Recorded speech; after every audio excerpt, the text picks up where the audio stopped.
Hi, and welcome to Thursday with a Friend. My name is Lawrence, Larry, Punk, whatever you want to call me.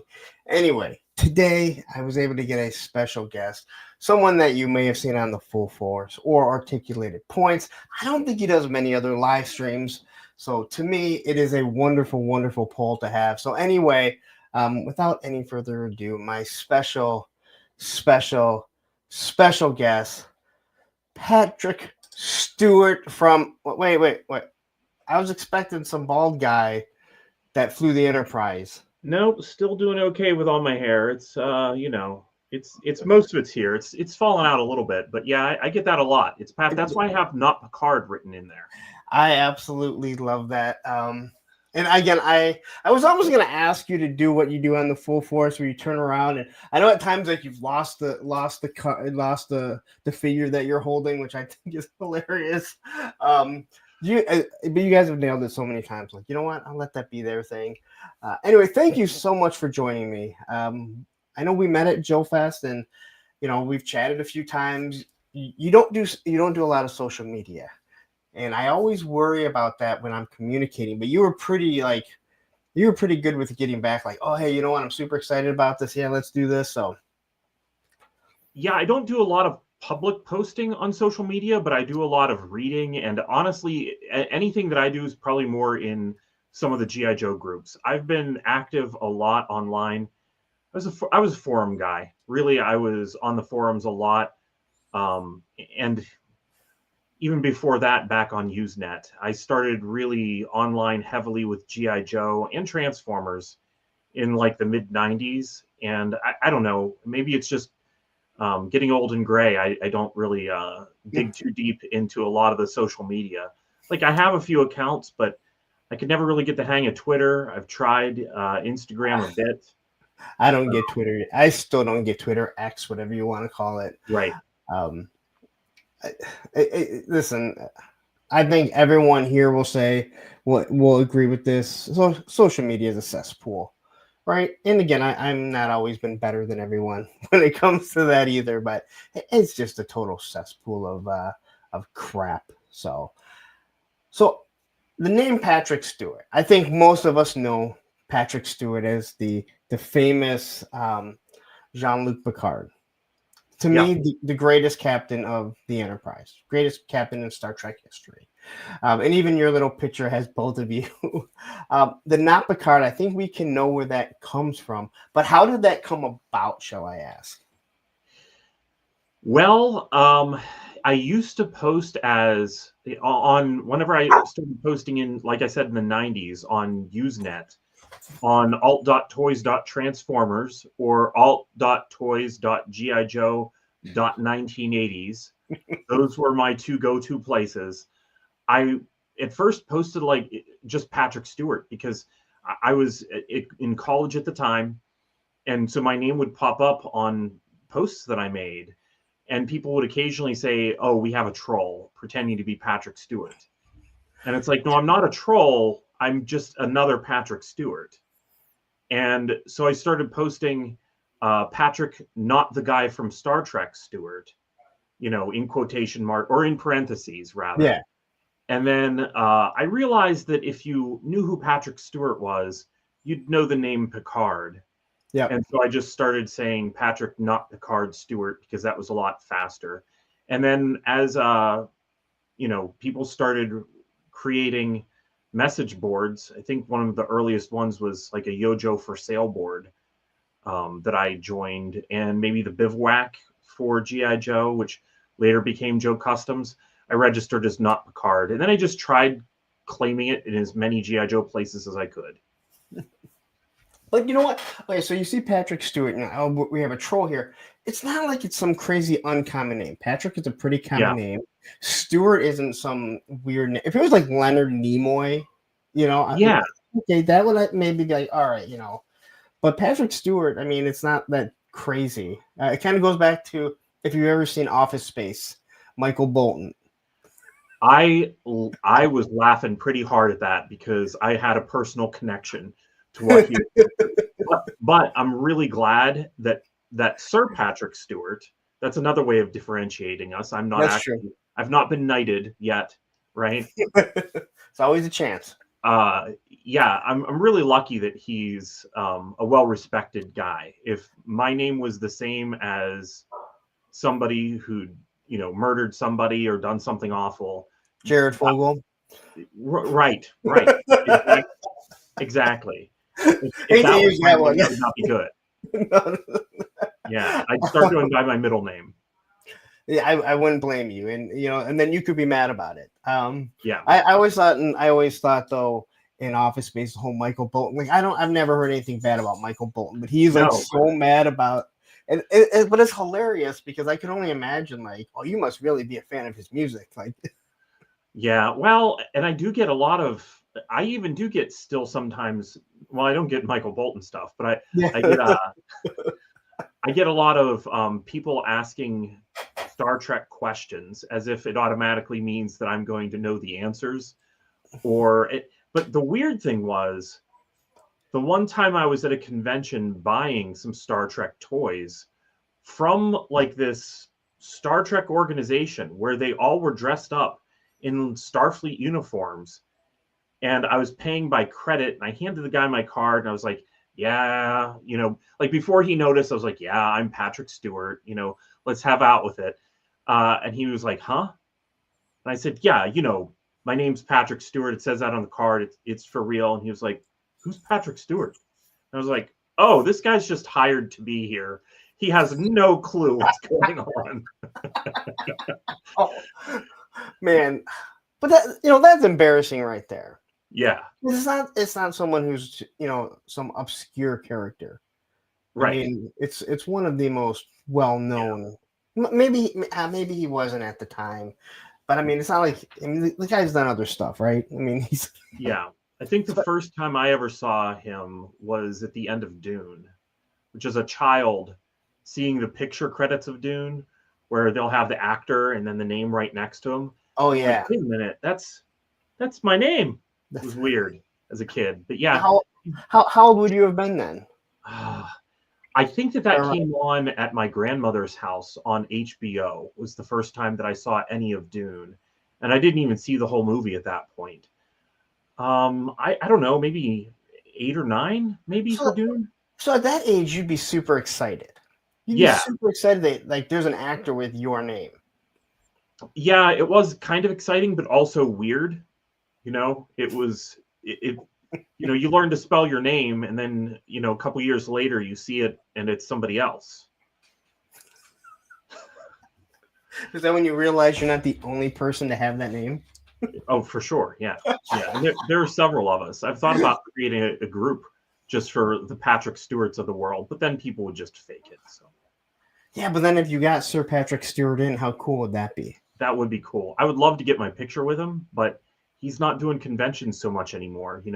That overlap of me being able to make it to conventions and him still going to them didn't quite happen. So if ever Patrick Stewart's showing up to a show, I would love to know about it. So even if I need to fly there to meet him, I would love to. No, that would be cool. But he's one of those guys that it seems like he's done well for himself, that he doesn't need to be on the circuit. And I think a lot of people like being on the circuit. But I also think some people have to do it. I think he's made some money. I think he's okay. Yeah. No, I think you're right. I think though the convention circuit's I think it's been good for actors in more recent years. Who knows if you got to experience that? I hate when an actor, and I'm going to use this guy because he embraces it. Bruce Campbell, Evil Dead, Ash. I hate when he's known as Ash and he embraces it. I mean he owns the character, and I hate when people want to ignore what they did. I heard John Cusack doesn't like to talk about Better Off Dead. Like, why? Like that, there are so many people that know looking for my $2. Like, people remember this stuff and they've embraced you. Why would you not? Rick Schroeder. You're Ricky Schroeder, man. Just deal with it. All right? Yeah. You were the envy of every kid that came in on a train into their living room. I was just going to bring up the train, yeah. But let's quickly say hi to the chat. We got 22 people in here.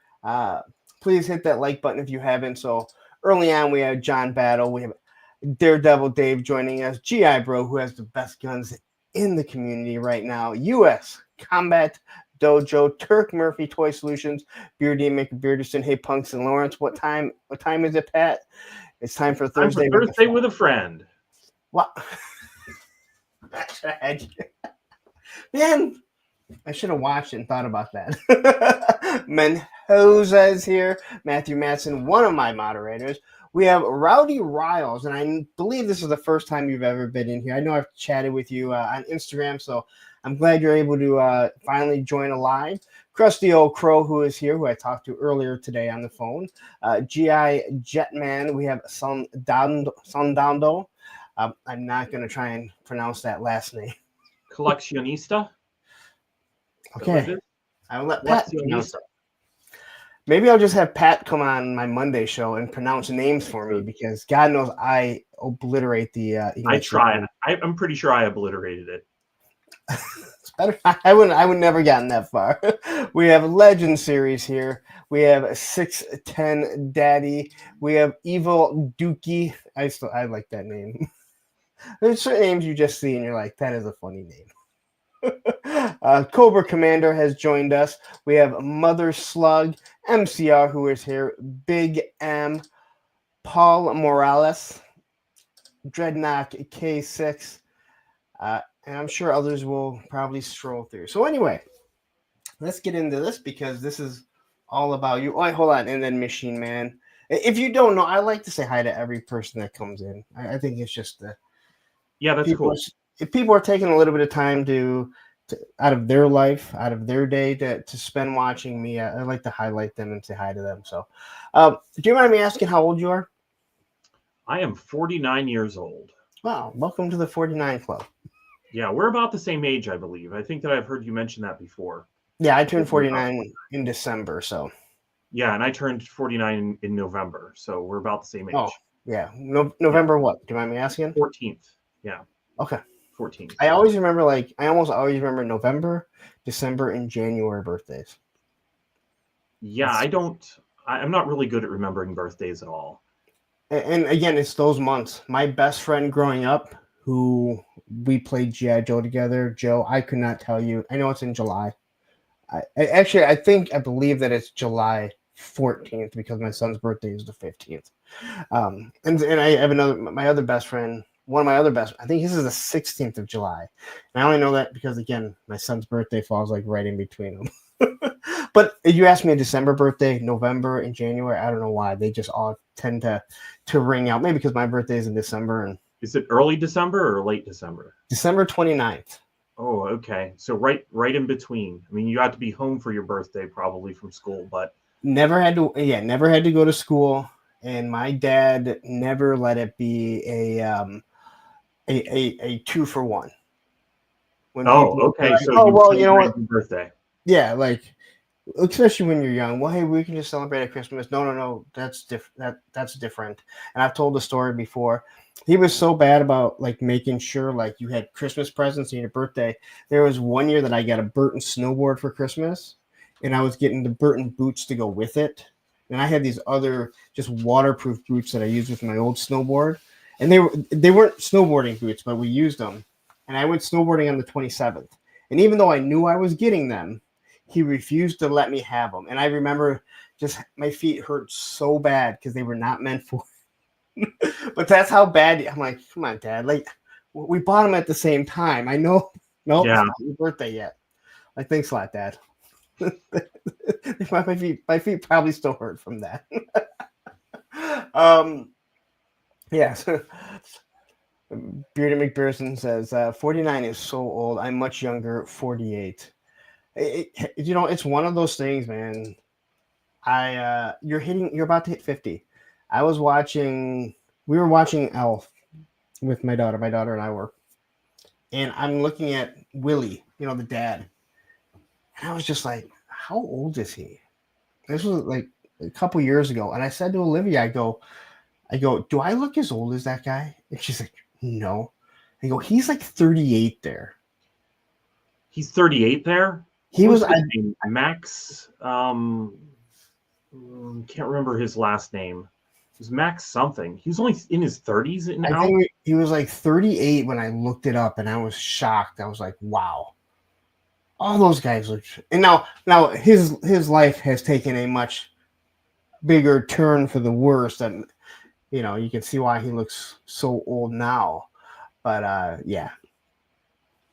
Max And Wright, that is correct. Thank you, G.I. Jetman. oh yeah. So Donald says it's how you feel. 49 is just a number. Talking, I disagree.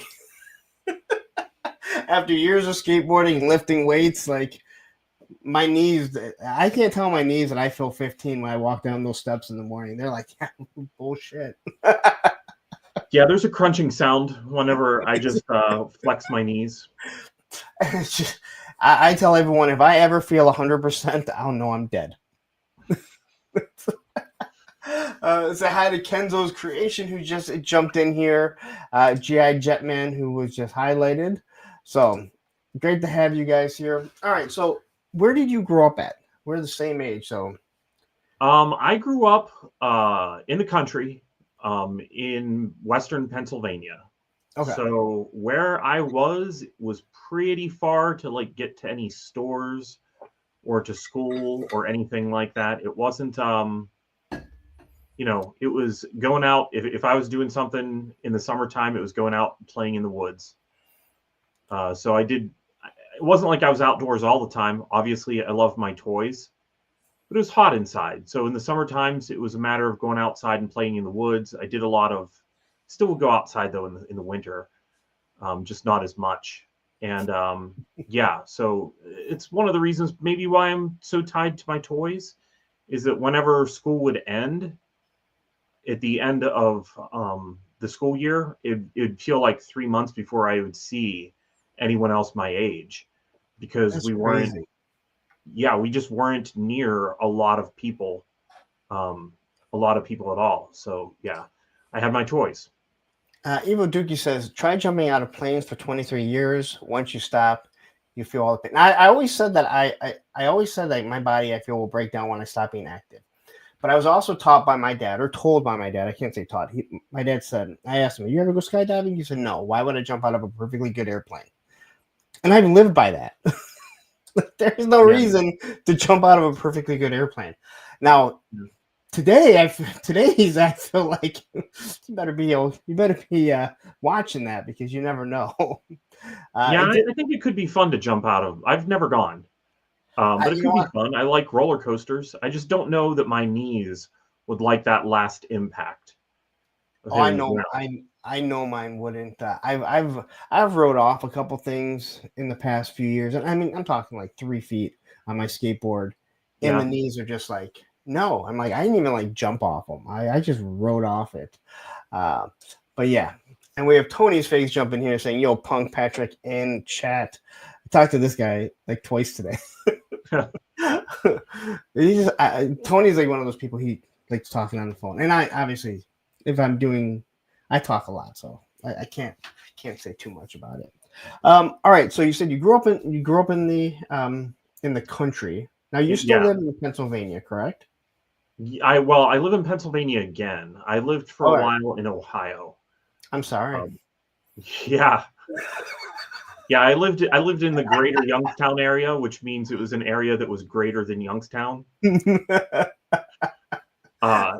No, I did live in the greater Youngstown area, and I lived in Western Ohio for a year. Well, I think if you watch any of the show, you've probably heard my feelings on Ohio. I don't hate Ohio. I had a good time when I lived there. Okay, right. Yeah. Not to mention, I ordered some stuff from Helidope Toys, which they're out of Columbus, and the mail didn't ship it. They didn't send it for like 7 days. I just got them today. It was actually over that. I ordered them on the 25th. It just got delivered today. Yeah, I can't talk about anybody mailing things, because if I need to mail anything, like, just ask Philip. It's sometimes it's like, he didn't buy stuff from me, so I'm just going to ship him this thing, but it's taken me months. Oh no, terrible. It went out on the 25th. They shipped it next day, Oh, okay. but the Columbus post office just sat on it. Yeah. Yeah. And I Ohio is think, Ohio really is a busy place. It's yeah. kind of a booming state as far as how busy it is.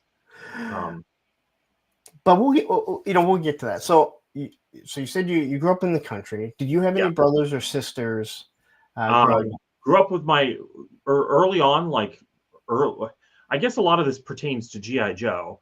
So early on, my older brother, and he's like 2.5 years older than me, Okay. and then my younger brother is 9 years younger than me. Oh, So I did a lot of.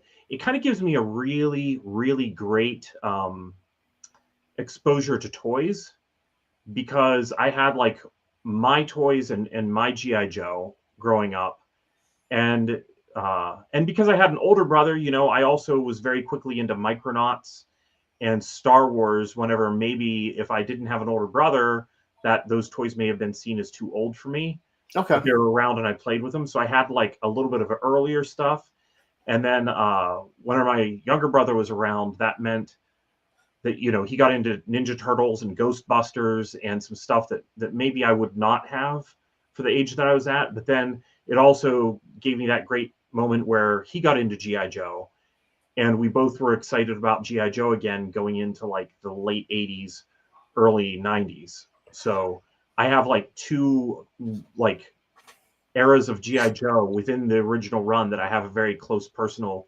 memories and connection to. So having a brother that's 2.5 years older, and you said at that time you were living in the country, Yeah. um, did you kind of have a built-in play friend then, or was he kind of too old? Because 2.5 years can be huge when you're 5, Yeah. or when you're 10, and they're Yeah, we did a lot of fun stuff together. We did play together.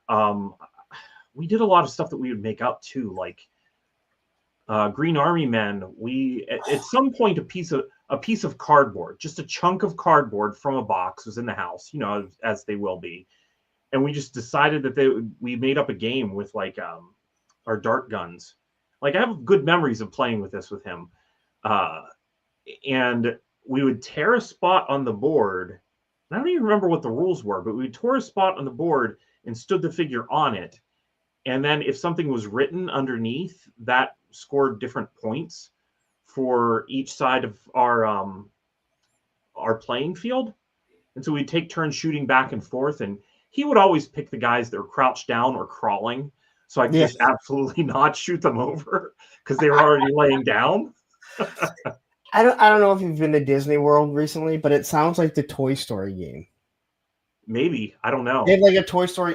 Now you're not shooting a dart, but like you're in this little vehicle and you're kind of moving, and they just have different things. But of course, I believe they have an Army Men thing because they have the whole Army Men. They come parachuting down and stuff. Yeah, Um, okay. Yeah, we yeah, didn't have any with parachutes. We had like some Civil War ones and some of the standard like Vietnam era uniform Green Army men that are yeah. probably from Tim Mee toys, I think. Did you have the gray Germans? No, did not Oh, have you any of never had those. the gray Germans. The Germans No. were always gray. They had like that that submachine gun. They had the weird looking grenade, which really, when you think Yeah. about, would throw way better than a regular grenade because the thing Yeah. would just fling over. Uh, but going back, like, do you remember like the first toys you played with? Not what you fell in love with, but like again, I think in our age, a lot of people remember like adventure people. You already mentioned Yeah. Army Men. Do you remember like the first vivid memories of stuff you might have played with? I do. And sometimes people are surprised at how far back I do remember toys. I As far as action figures go, I remember the first Star Wars figure I remember getting is Hammerhead off the peg of a grocery store called McCarter's. Okay. And I remember getting that one, and that probably would have been like 78, so I probably have been 3. But I think part of the reason why I remember them so well is that I've always loved action figures so much that whenever I get one, it's that exciting to me. I do remember getting some Micronauts at a flea market. I also remember picking some of them up whenever they were on clearance because they had been canceled. And so that'd be also in the late 70s. And I do remember opening my first G.I. Joe. Wow. And Jeff says, that guy's not bald or commanding the Enterprise. What the hell? Yeah, it's just me. He hasn't gotten on the other Patrick Stewart quite yet. That'll be a later episode. I mean, I don't believe I told you this, but I did tell some of my friends, I said, if by any chance Sir Patrick Stewart reaches out to me and says, I want to come on, but Thursday is the only time at 9, I am so bumping not Picard Stewart, but I think he'll understand. Like, I would have understood. I'm like, done it next week. I would have been like, hey, you're off. Why? Because Sir Patrick Stewart said it. Unfortunately, I mean, I'm great. I'm glad to have you here, but yeah, if he chimes in, I could still go if needed. Hell, if he chimes in at this point, you're going to sit on here so you can at least get a picture, a screenshot. That's right. So, all right. Do you remember like the first toys that you fell in love with? And I know, or maybe the first ones you collected, but the first ones you kind of fell in love with. I know a lot of people, it was Star Wars, especially our age. Those movies may have been instrumental to a lot of us. They were. I think the proper answer probably is Star Wars. I did have a lot of Adventure People, and I liked those for a long time. But they always were a little nondescript and were toys that I used to supplement Star Wars because I had Star Wars. I did really love Micronauts. My first experience with losing an accessory was losing Space Glider's helmet in the driveway of my grandmother's neighbor.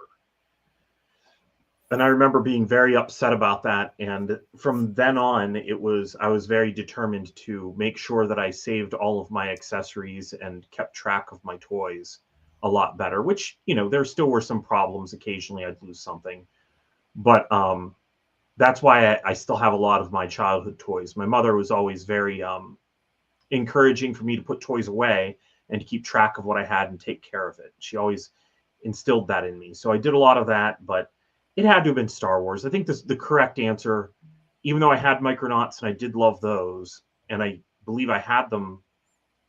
I think I had some Micronauts before I had some Star Wars. Maybe not. Maybe it was after.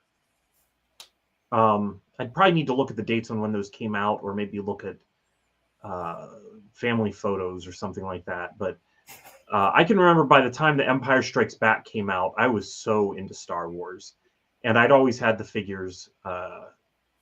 It's the correct answer, Star Wars. I had the carrying case with the names, and I would always make sure that I was putting the figures back in the right place. And I was very proud as a kid that I knew all the names of all the Star Wars figures, as you would be as a kid at, how old was I?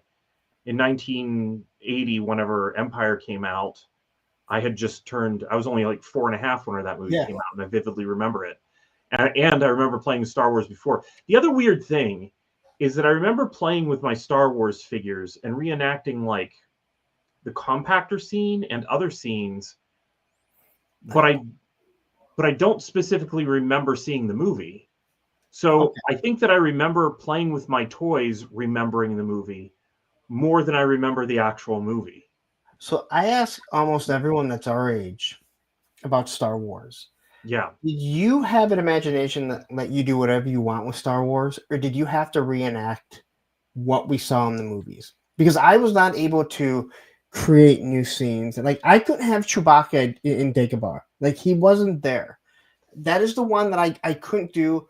And I remember talking with I cannot think of his name right now. One of the Australian guys, and he had never seen Star Wars, but he had the figure, so he was able to was his own imagination. He just saw these cool things. He saw Star Wars later on, and I don't know why I can't think of his name. He's the one who had the Bobcat attack while we were live. Yeah, I definitely didn't see that. No, we outside, I assume not. It didn't just go on camera. Oh my God! Please, somebody tell me who it is. I don't know why I can't think of his name. No, there was a bunch of us. And we're actually doing Oz's Clubhouse, and all of a sudden we hear this, and I was like, "Whoa!" I'm like, did you guys hear that? And my moderator's on there, and Matthew's like, Matthew. Well, you know what? Hold on. I have it right here. Yes, usual Mike. That's here. I'll play it for you. I have it right here.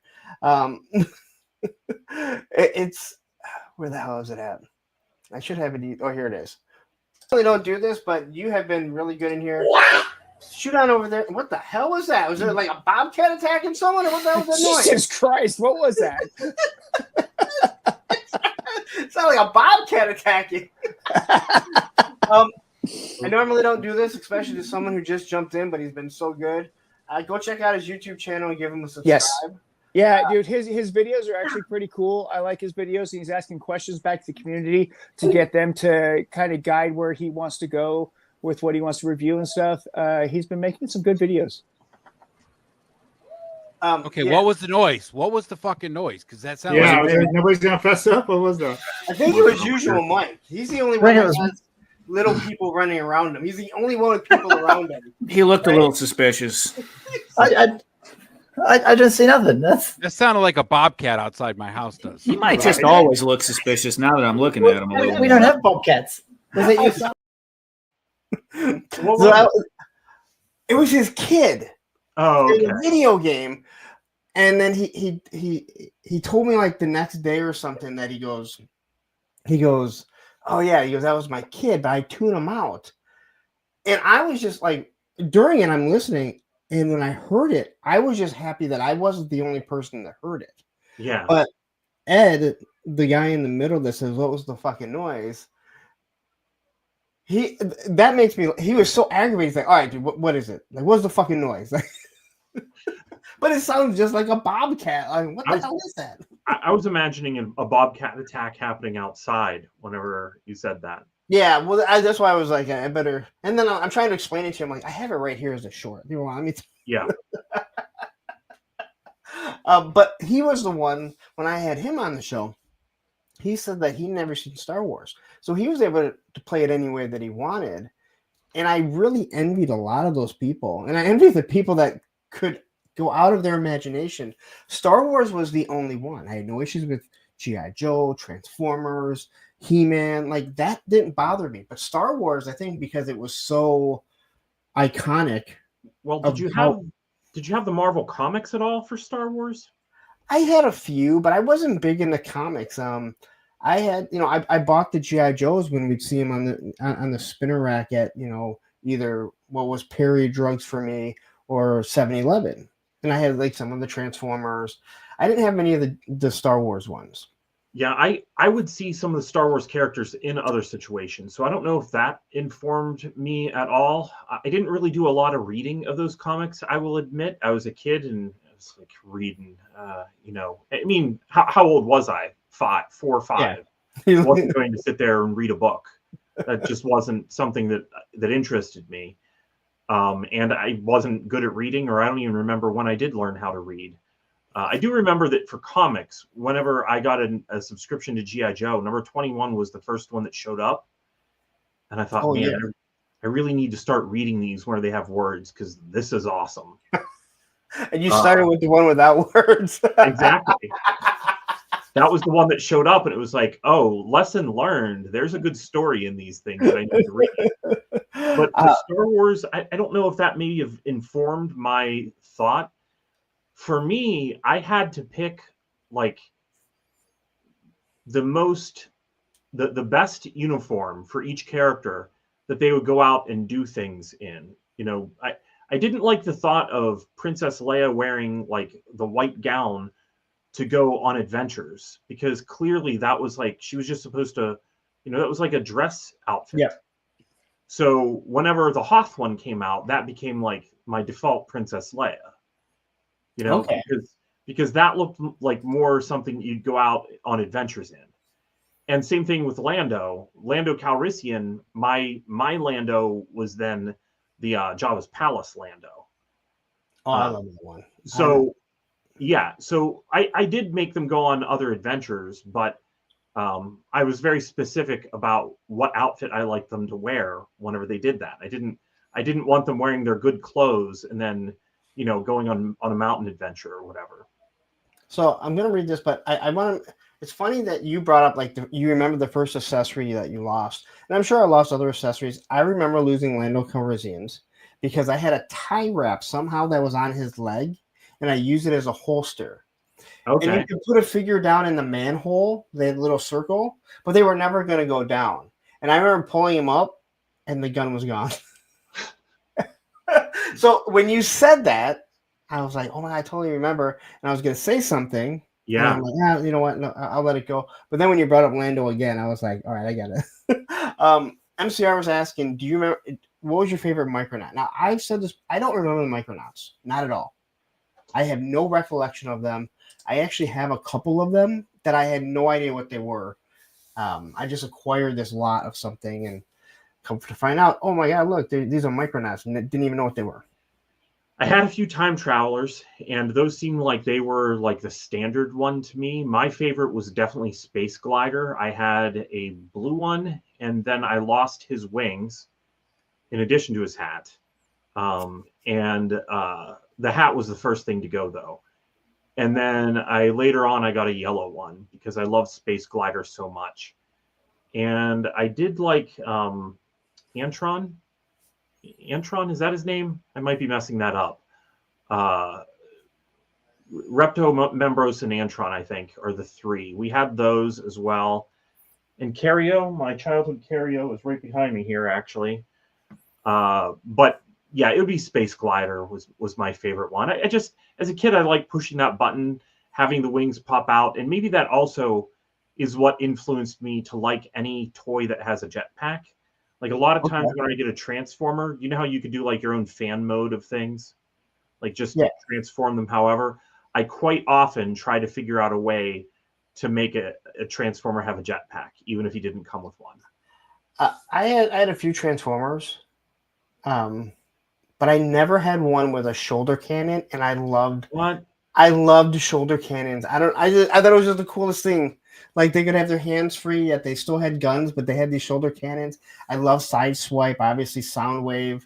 Yeah. But I never had one. And again, I didn't have a lot of Transformers, but I had Optimus and I had I had Megatron. I think he stood for like 4 days and then he just got so loose he was going to collapse no matter what. Yeah, I never had Megatron. I didn't have Optimus.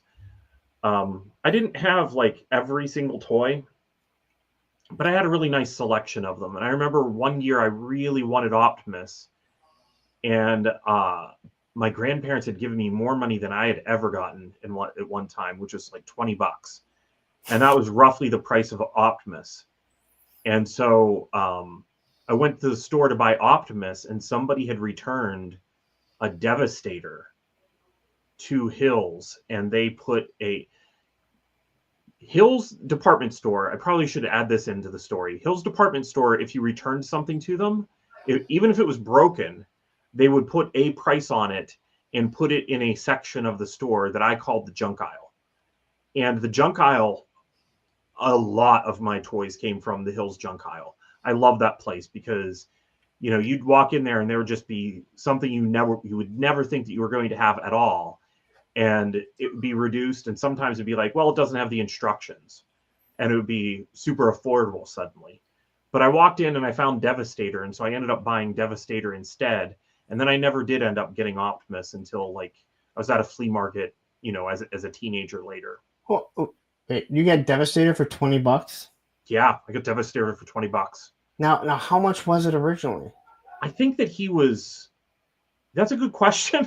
He's got to be a lot. I mean, it was six thought of them? that they were like $6 something, almost $7 after tax, and then there's 6 of them. So he was probably about $40, I would assume. Yeah. As a kid, that's huge. And you don't know how to we probably never read the instructions how to transform them anyway. So what would you care if the instructions were gone? Oh, I was so meticulous about stuff, though. I would sit down and read every single thing I could, but I never saw a lot of the things I didn't see on Transformers was a lot of the gift sets. And that was the only time that I saw a Devastator gift set. And the thing that was wrong with it was that hook inside was broken. His leg had broken off. So we glued it, and I used that for a while. But then eventually for my birthday, I got a new hook since you could buy them more commonly individually. And then I had a really good Devastator with my Transformers. I love Devastator. He was cool. I mean, he's even the one that they're building now, where they're actually the full size. Even I kind of looked at it like I could afford that, but I don't have any room, and I don't need to go down. The only Transformers that I have are my son's old ones, and I'm okay with that. Because those ones are the newer ones, and God forbid you want to transform them more than once a year because they're a pain in the ass. Yeah.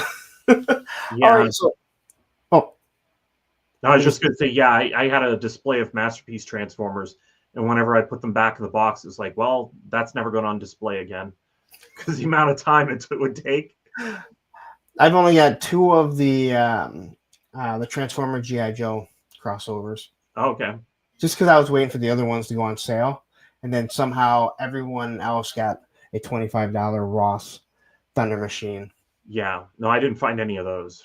And I did the review on both of them, and I transformed it into the vehicle, which I have the vehicle, so I don't need. And then I transformed it back into the robot, and I'm like, never again. I will never be transforming these things again.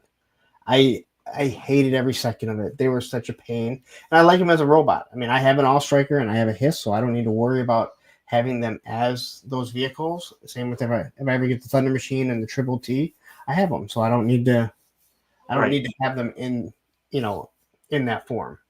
Yeah. That's what Adam was saying when we were doing the monthly one time on Full Force. He really just does not like the experience of transforming them. And for me, I love it, but some of them are just so involved. Like new Masterpiece Optimus Prime, there's just so many things.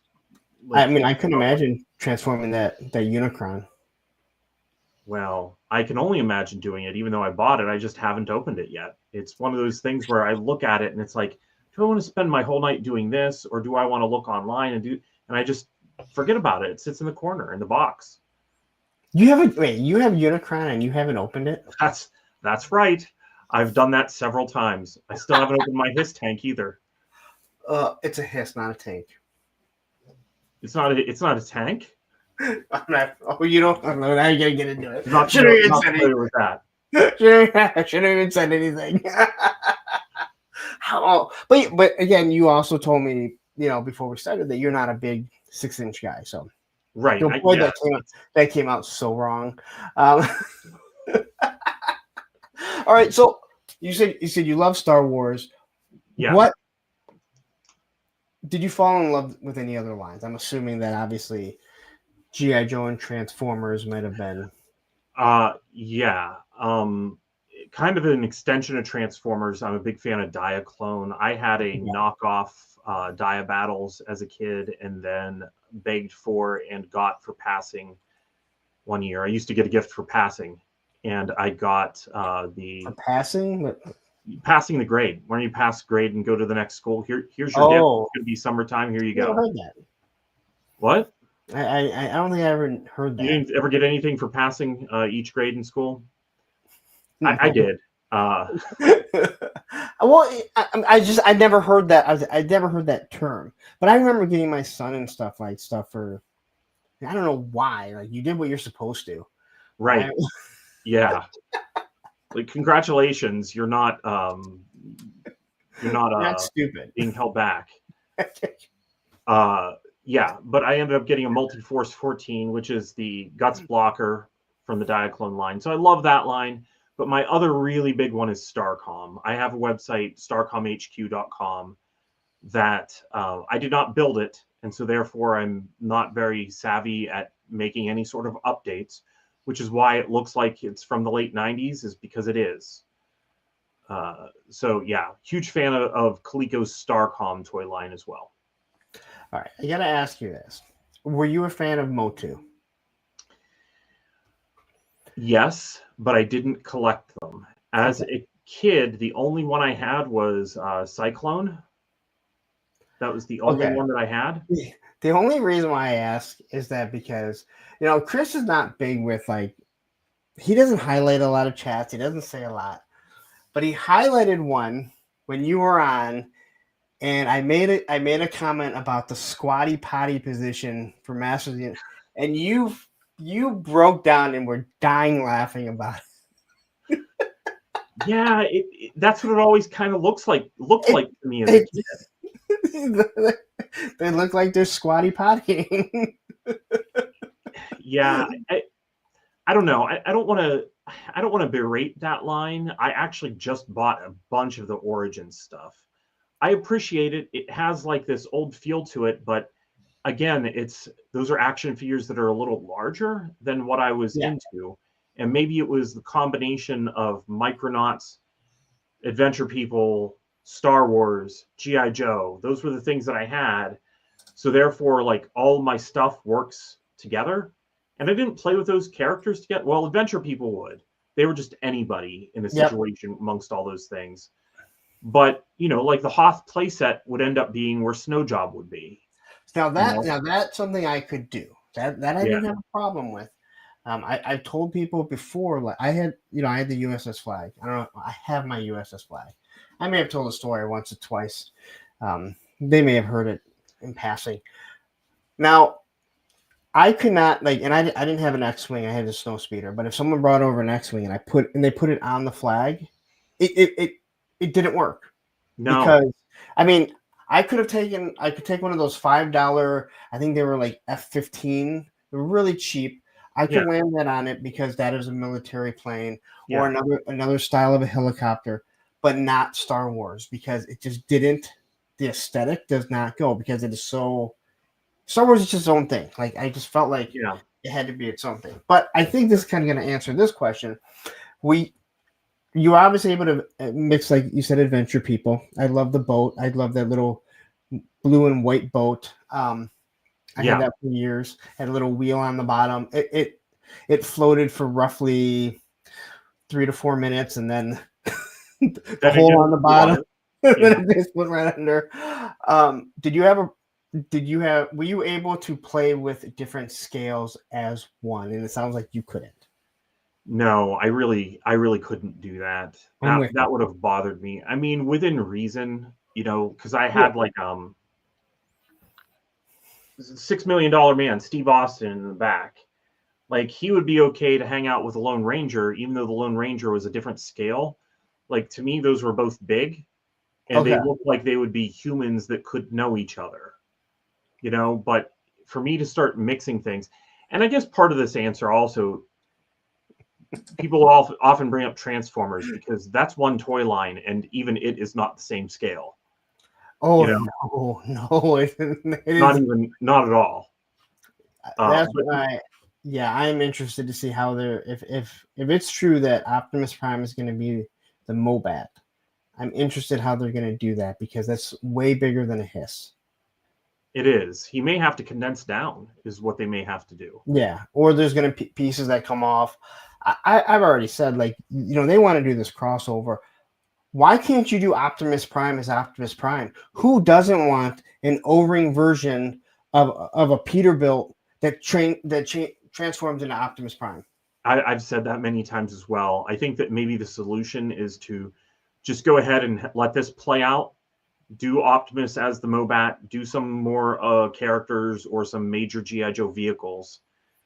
And then eventually, I think that a HasLab for a crossover where you can put a 3 3/4 inch figure in the front of an Optimus Prime would be amazing. I would love that. I mean, again, it's a semi. Who doesn't want a semi that kind of looks like BJ McKay and his best friend Bear? Yeah, I would love it too. And then I would get it and then look at it and feel intimidated and not open it for years. But again, if they did the Peterbilt, and then maybe as one of the tiers is BJ McKay and his best friend Bear. And if you don't know what BJ McKay is, I barely remember it. I just remember he had a semi that looked somewhat like Optimus Prime, and he smashed through everything. And he had a pet monkey, and he was one of the dads on My Two Dads.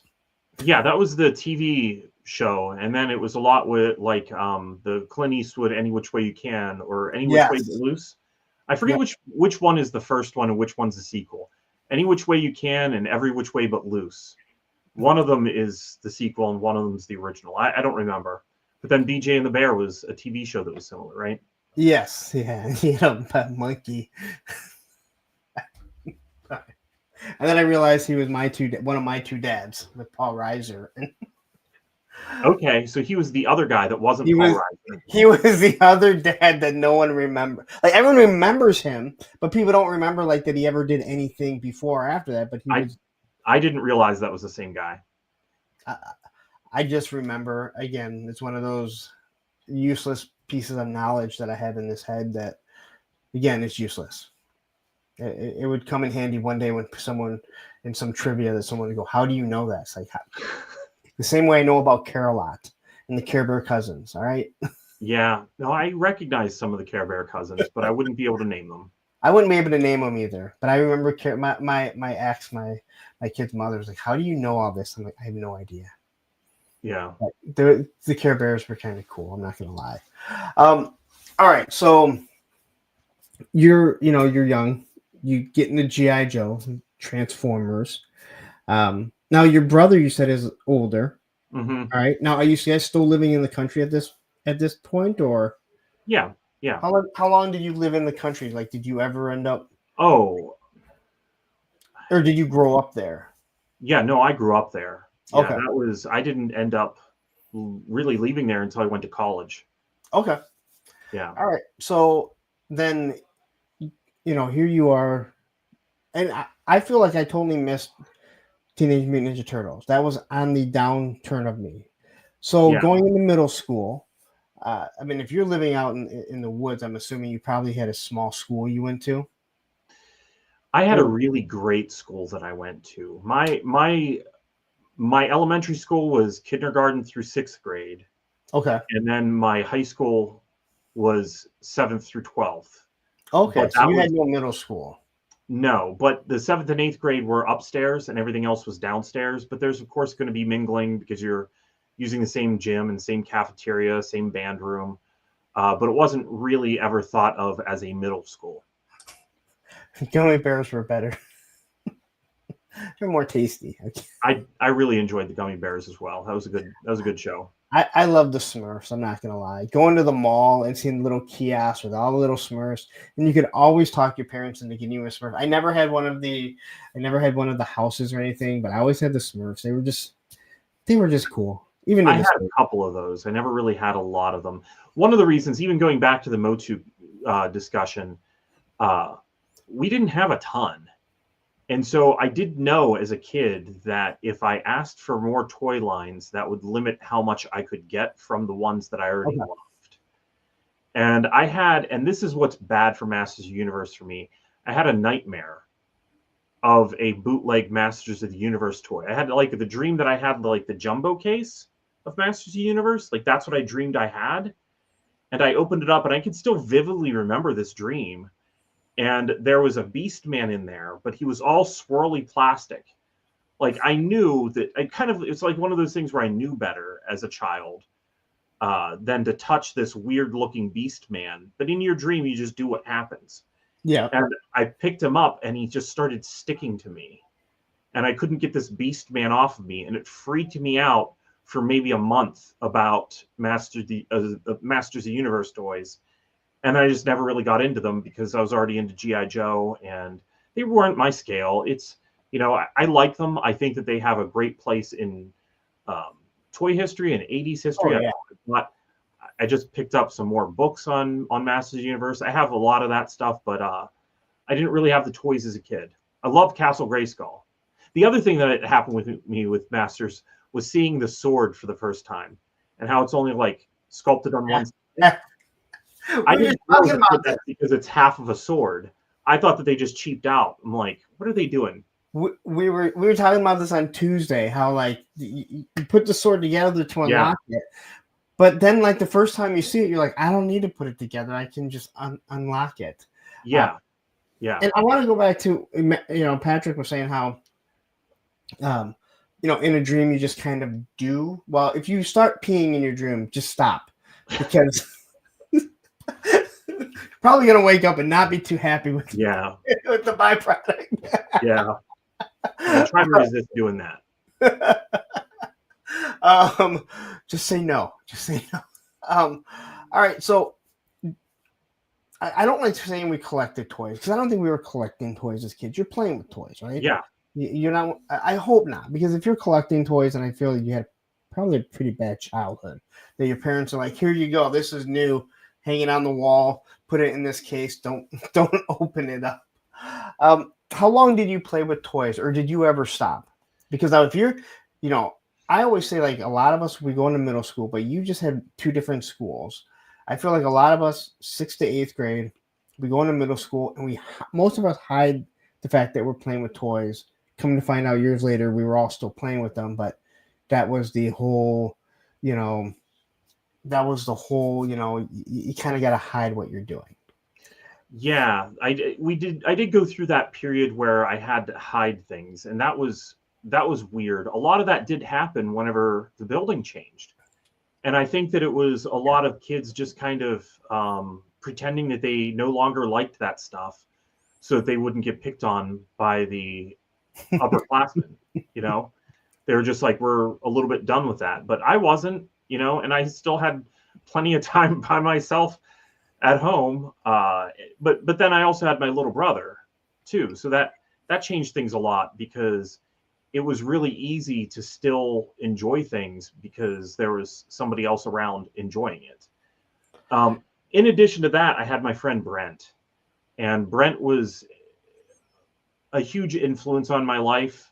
Whenever you're growing up in school, a lot of the stuff that you learn is just from interaction with the other students and your friends. Yeah. They say that that's the benefit of school. It's not just learning how to read and how to write and do math, but also how to socialize and how to do things. And so much of that for me was my friend Brent, who 4th grade pretty much became like my lifelong best friend. And he was also not afraid to still be into things that people said was uncool, because if he believed something was cool, you just weren't going to tell him otherwise. And he was right. No, I think that's a great way to look at it. And we have my nemesis, Bees Battleground, jumping here and says, "Don't you dare open this toy." And Rowdy Ryle, she's saying, I always had Toy Biz Marvel stuff as a kid. So yeah. I know people, again, I was a skateboarder. And, maybe where you grew up, I mean, if you grew up in the woods, or not in the woods, but in kind of near a farm. Yeah. There wasn't a lot of concrete around. So skateboarding was big, then it died. I skateboarded my entire life through the dead era. So my friends that are skateboarding, they came over, and if they saw G.I. Joe figures, now they were going to make fun of me because we were already doing something that was already not really cool. So I always had my G.I. Joe figures just lying around. No, and I didn't hang it from my ceiling, and again, anyone hanging out with us were already total nerds. So yeah, again, like where I lived, it wasn't like I had friends coming over. That didn't really happen. Near the school was it wasn't what anyone should call the city. That's definitely not it. But the houses, were less spaced out because it wasn't like there's a cornfield in between every house. You know what I mean? Which is kind of how things were where I was. But that's a good point. I guess I didn't really have an option to get into skateboarding. I always saw it as dangerous, and I don't know if I would have, but if I had been in a place with some concrete, maybe I would have given it a shot. I just didn't have that. Greatest thing ever, other than my kids. Some of my friends were. My friend Eric, who was... do you have a lot of people from your like elementary school and childhood that you just see as key people who were really into toys, and you could talk about, like you could go to them and talk to them? And I had a friend Eric who, man, Transformers, he was on top of it. Like sometimes I would see a Transformer for the first time by being in the store when they first went on shelves. Of course, we didn't have the internet. Other times it was because Eric was so on top of it and would bring it to school and show it to me before I ever even heard of like Blaster. I had Blaster, and I wanted Soundwave. Yeah, I had Soundwave, not Blaster. No, you're absolutely right. My childhood, my best friend, I met him in 4th grade, Joe, and I can remember the other guy that I played G.I. Joe with. Jeff, everyone got stunned. No one ever died. Yeah. And I remember playing with Joe for the first time. And I shot one of his guys, and I go, "Your guy's stunned." And he goes, "What? We don't stun. He's dead." And I was like, "Whoa, what?" It was eye-opening because I don't think I ever really went over and played G.I. Joe with Jeff again because it was pretty lame because he was like a year older than me. So he like controlled everything. Oh, my thing has a shield. You don't have shields.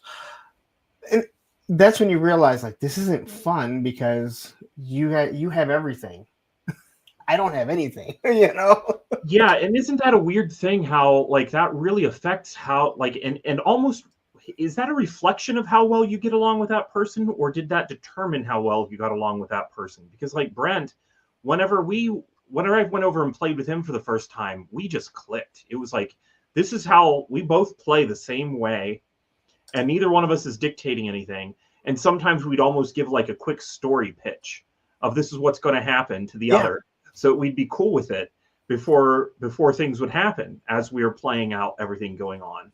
Or we'd like do an action scene with stuff and it would be like, oh, that was amazing. And like, it's just like, I got to view like him almost directing an action scene with his toys, you know, and I got to enjoy that and then interact with what happened next. And it was just, we had a lot of fun. And that's how it was like when I met Joe. Like there wasn't like I had more stuff. I was very spoiled. I had more stuff. But we always like we played together. And there wasn't one that was, you know, more dominant than the other. That sounds weird. And we both hated Dr. Mindbender and Sergeant Slaughter. And we created Dr. Mindslaughter. So we took Sergeant Slaughter's arms, put it on Dr. Mindbender, got rid of the cape, and he was our character, Dr. Mindslaughter, to the point where it took me years to even say Dr. Mindbender without saying, I would say Dr. Mindslaughter, not even thinking about it. And I told Lenny when I had him on, and he was like, "Oh my God, that is so awesome! I need to make that." I'm like, "Well, it sucks now because you know Dr. Mindbender is as big as Dr. Mindslaughter would have been. You just got to get rid of his cape." Yeah. So, but I'm gonna have to make a Dr. Mindslaughter because he need was a custom of that for sure to celebrate those old times. Yeah. And the fact that it took me a long time to get another cape because I just got rid of the cape. So even when I put them back together, I didn't have a cape for Dr. Mindbender. So I actually wasn't until just recently that I was at a store and they had a really cheap Dr. Mindbender, but he only had the cape, and I'm like, that's all I need. So picked him up for like $6 or $7, and that was it. I had a period where I didn't collect G.I. Joe, and it's really a weird time frame. It was from 1985 to 1989 was whenever I didn't collect G.I. Joe. And people find that to be so bizarre because 85 and 86 are such key years. Now, I did get some stuff in 85 from the 85 toy line. So I had some of that. But like the 86, 87, 88 Joes, like I picked up on some of the characters of 88 when I started again in 89. But 86 and 87 are probably the 2 years that I don't have as much connection to personally. But I did, in the Hills junk aisle, get a Dr. Mindbender. Mine did not have the cape, but he did come with timber. So that's weird.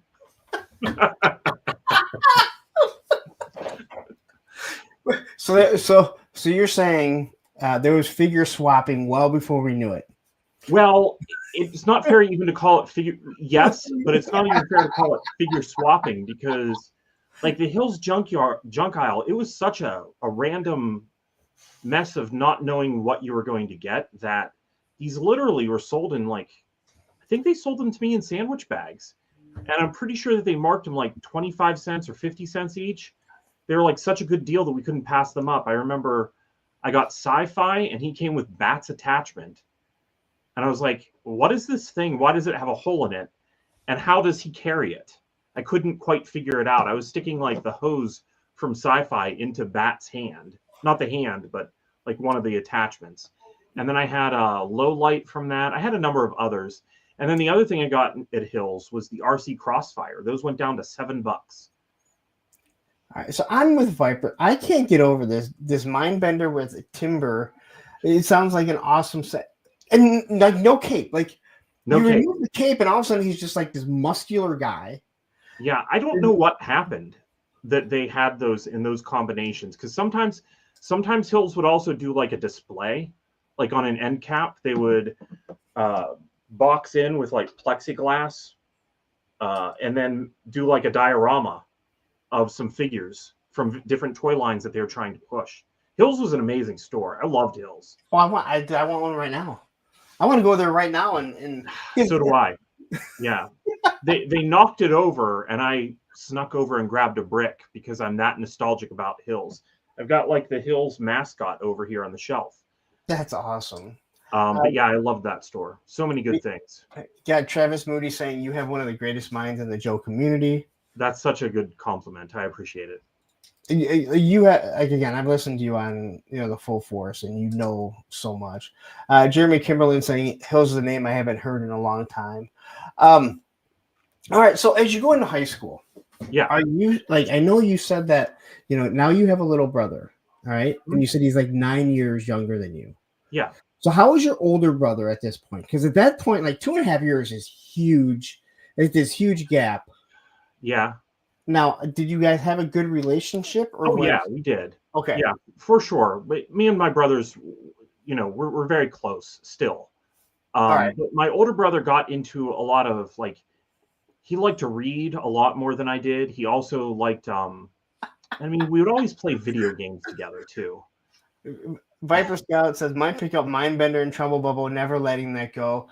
That may have been the only place that there maybe is that actual exclusive set that somebody else reported many years ago. Yeah. Do you know that story? No, I don't think I do. There's some other YouTuber who lives on an island, and he's kind of like a snake, and it was something that he said was coming. Now he came out with a video basically saying that's not what he said. But again, if I show you clips of what I want you to hear and omit all the stuff I don't want you to, I might sound really smart. Oh, okay. And yes, I wasn't the only one that heard it, so it's not like it's only in my mind.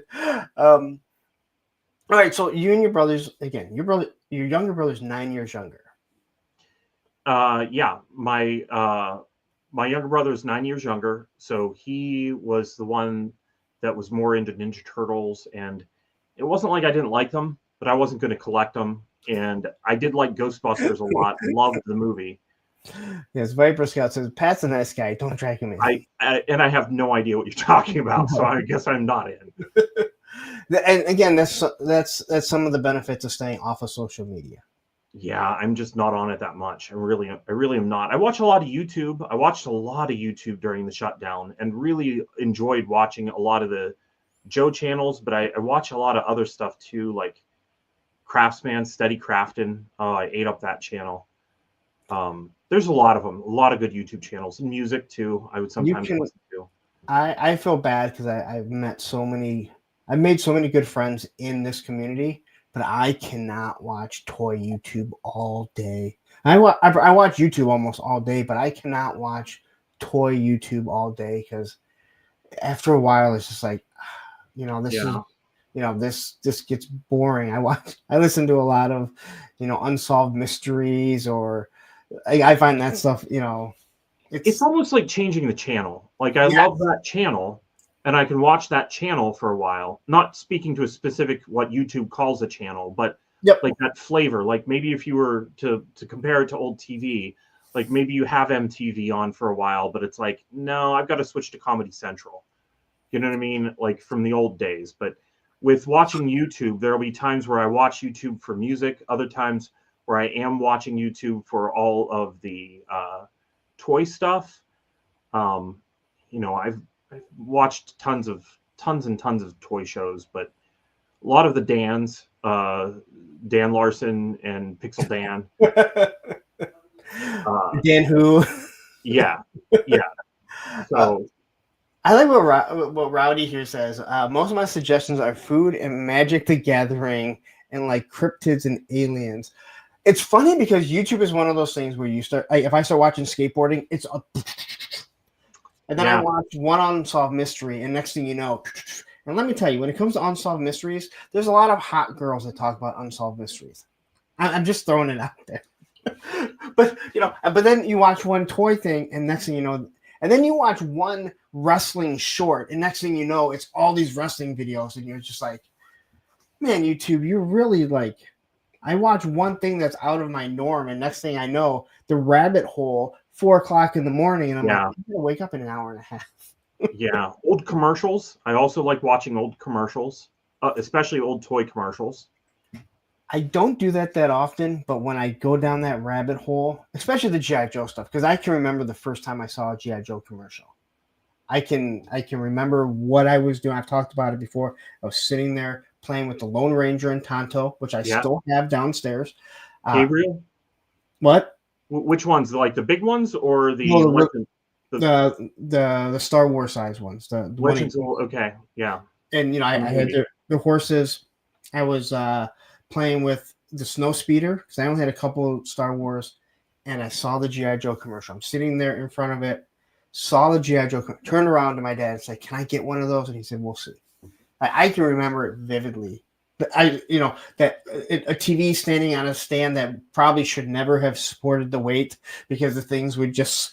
Yeah, that was everybody's TV stand, like a little metal thing. Yeah. Well, unless if you had the TV that was on the ground. Right. Yeah. What did they call those? Those were not like the display, the consoles, the console TV. Is that what they That's were? what they called them. Yeah, console. How crazy is to think like they just had a TV that just sat on the floor, and you guys all sat there and looked down at. Yeah. Mother Sluck says, "Where's the beef?" I did. As soon as I didn't see you say this, but I was about to say the donut guy. Time to make the donuts. Time to make the donuts. I still think about that guy sometimes. The Micro Machines guy. Yeah, Blur from Transformers. Yes. Yeah. Yeah.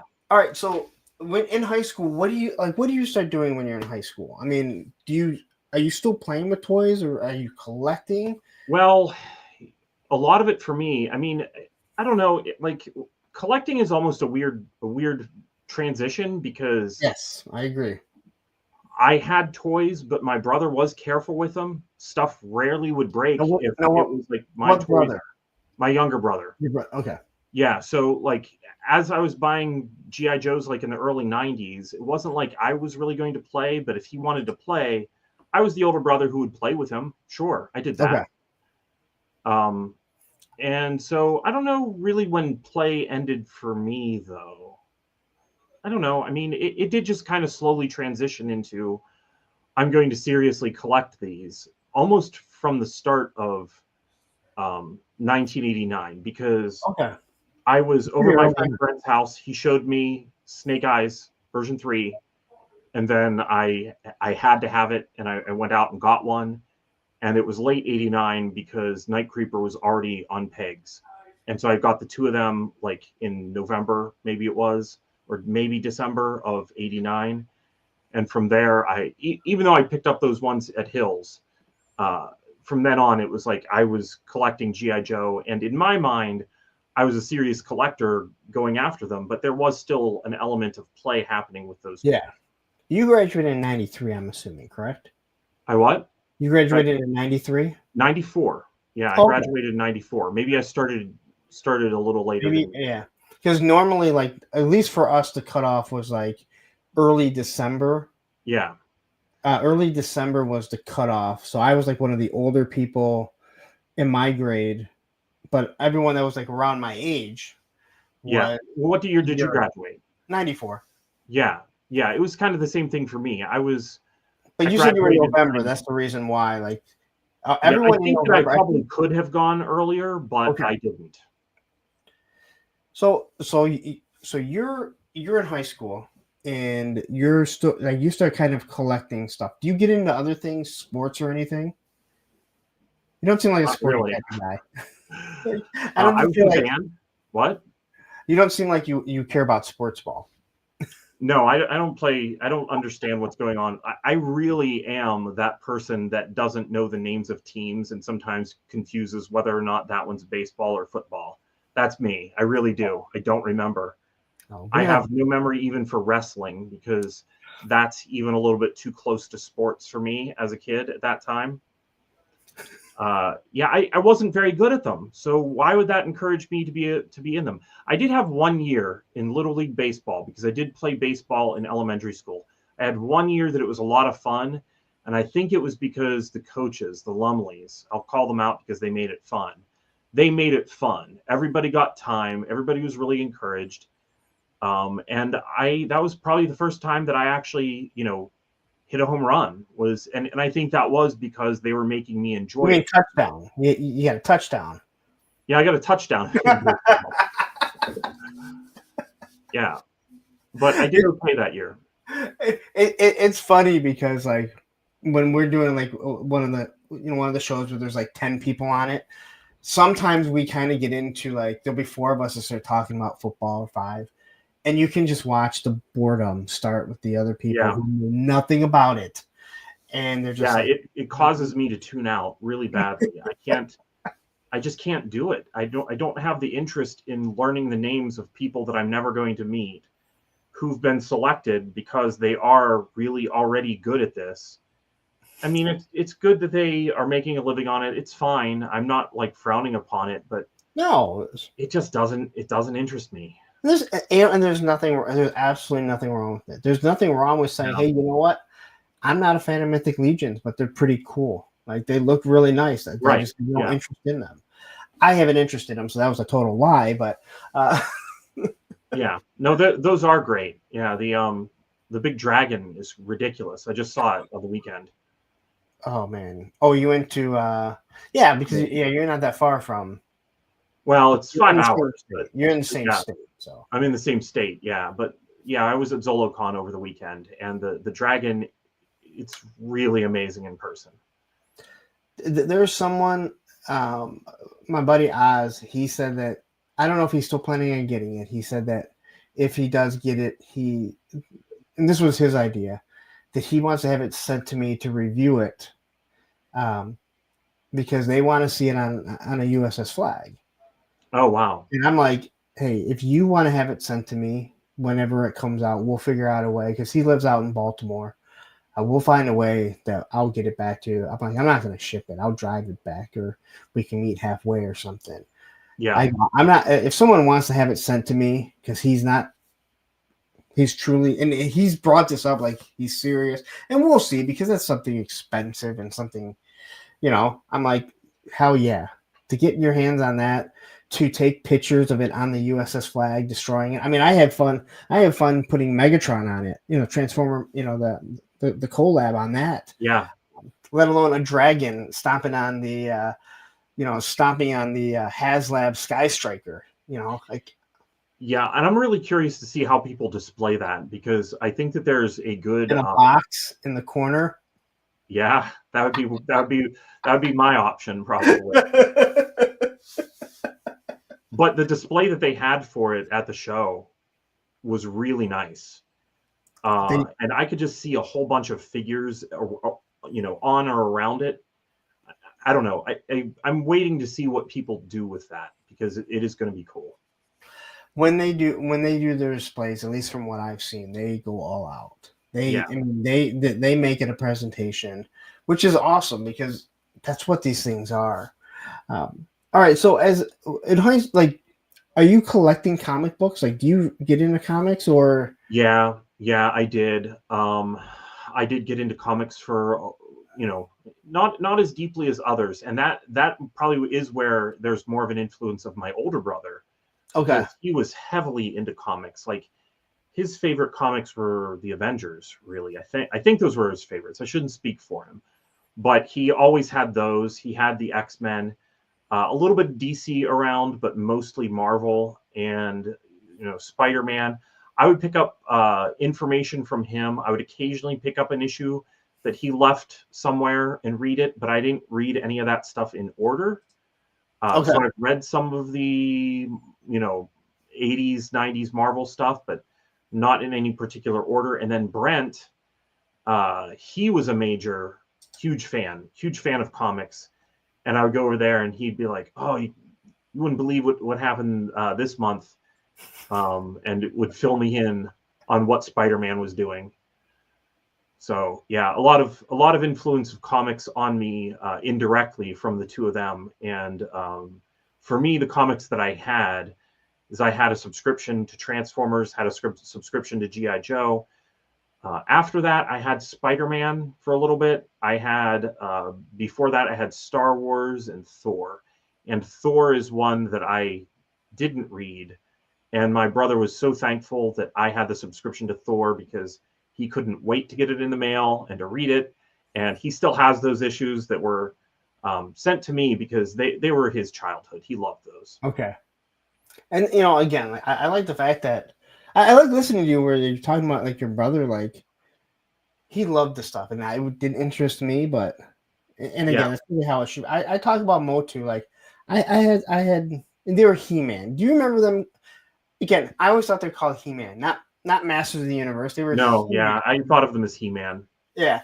And the I mean, I had some He-Man figures, but there was another guy that we used to he lived right around the corner from my buddy Joe. He had all the He-Man stuff. Yeah. So when we went over his house, we always played He-Man. Because at my house it was almost always G.I. Joe. Like that was just it was G.I. Joe because I had everything. Almost everything.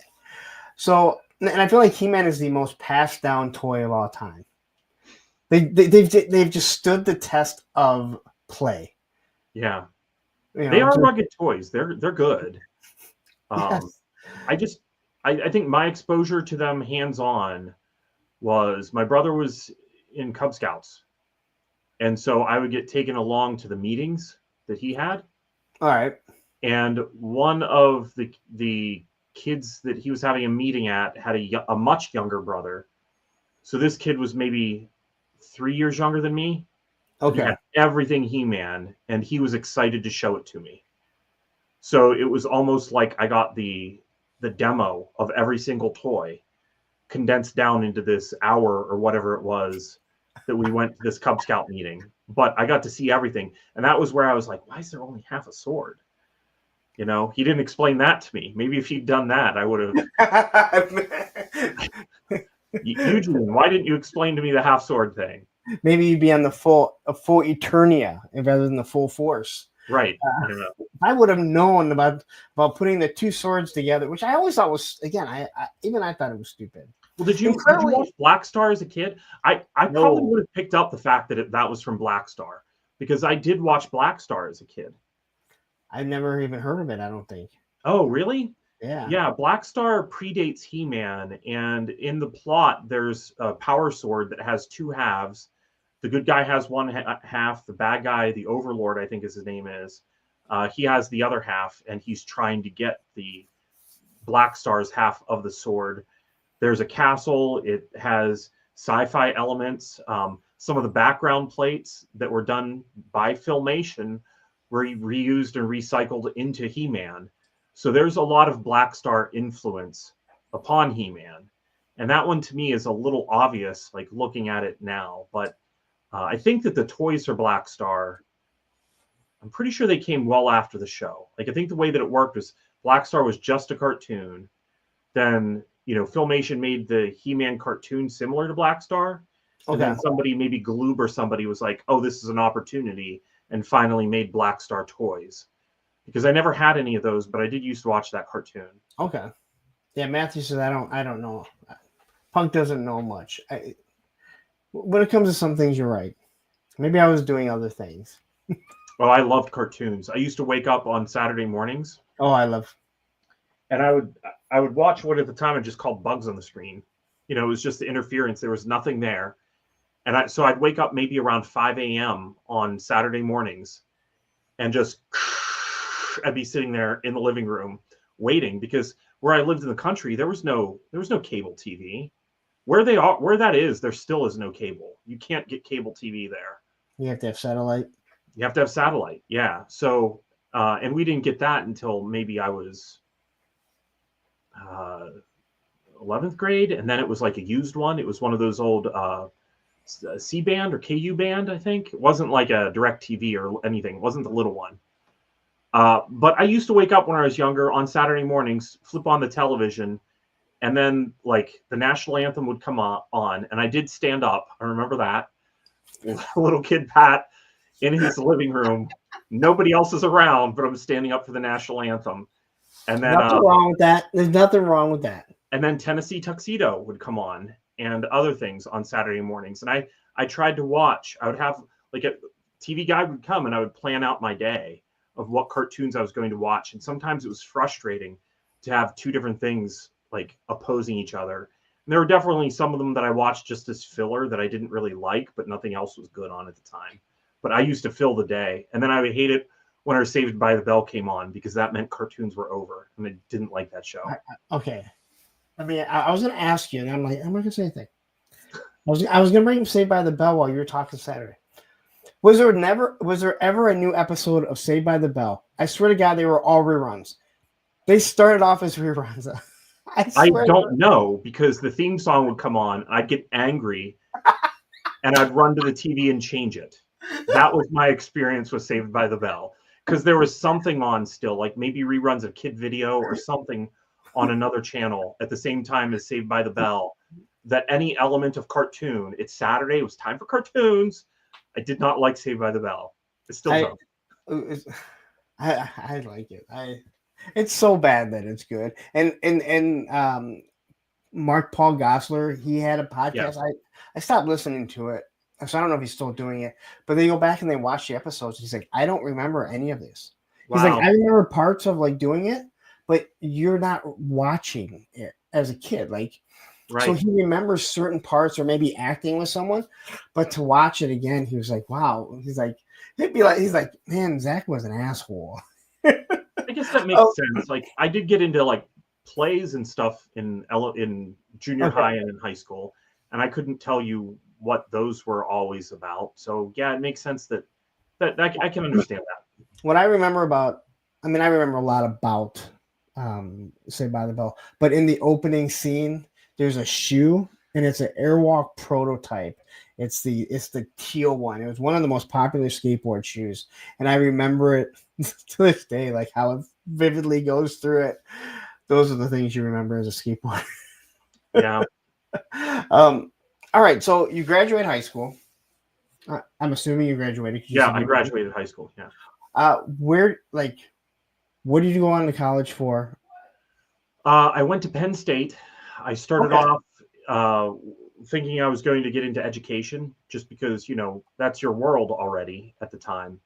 And I really did admire a lot of my teachers. I had a good school with a lot of teachers who, man, they put in a lot of time and a lot of extra work. Like some of the stories of them just going above and beyond for the students. I had a really good school. And so probably that influenced me to want to immediately get into teaching.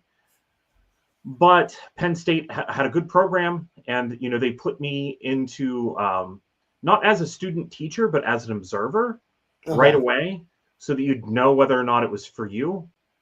Because I think they know that a lot of people just approach teaching as what they know from the school that they were in. And I learned very quickly that wasn't for me, and I switched to business as my major. All right. So you end up down. Did you graduate from Penn State? I did, yeah. Okay. So you went to Penn. Now I watched college football, and I remember, and I'm not going to bring up Joe Pa because Anyway, but my ex and I, we went to a Michigan game, and her brother played baseball at Michigan. So he had season tickets, and he gave us some. And we went there one day, and we run into this girl.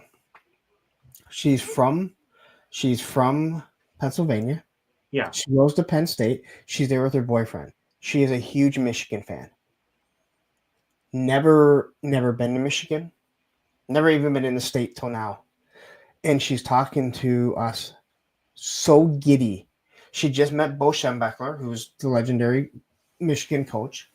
Mm-hmm. And she got a football sign. And the funniest thing was her boyfriend, they both went to Penn State, clearly a Penn State fan, And they're not playing Penn State.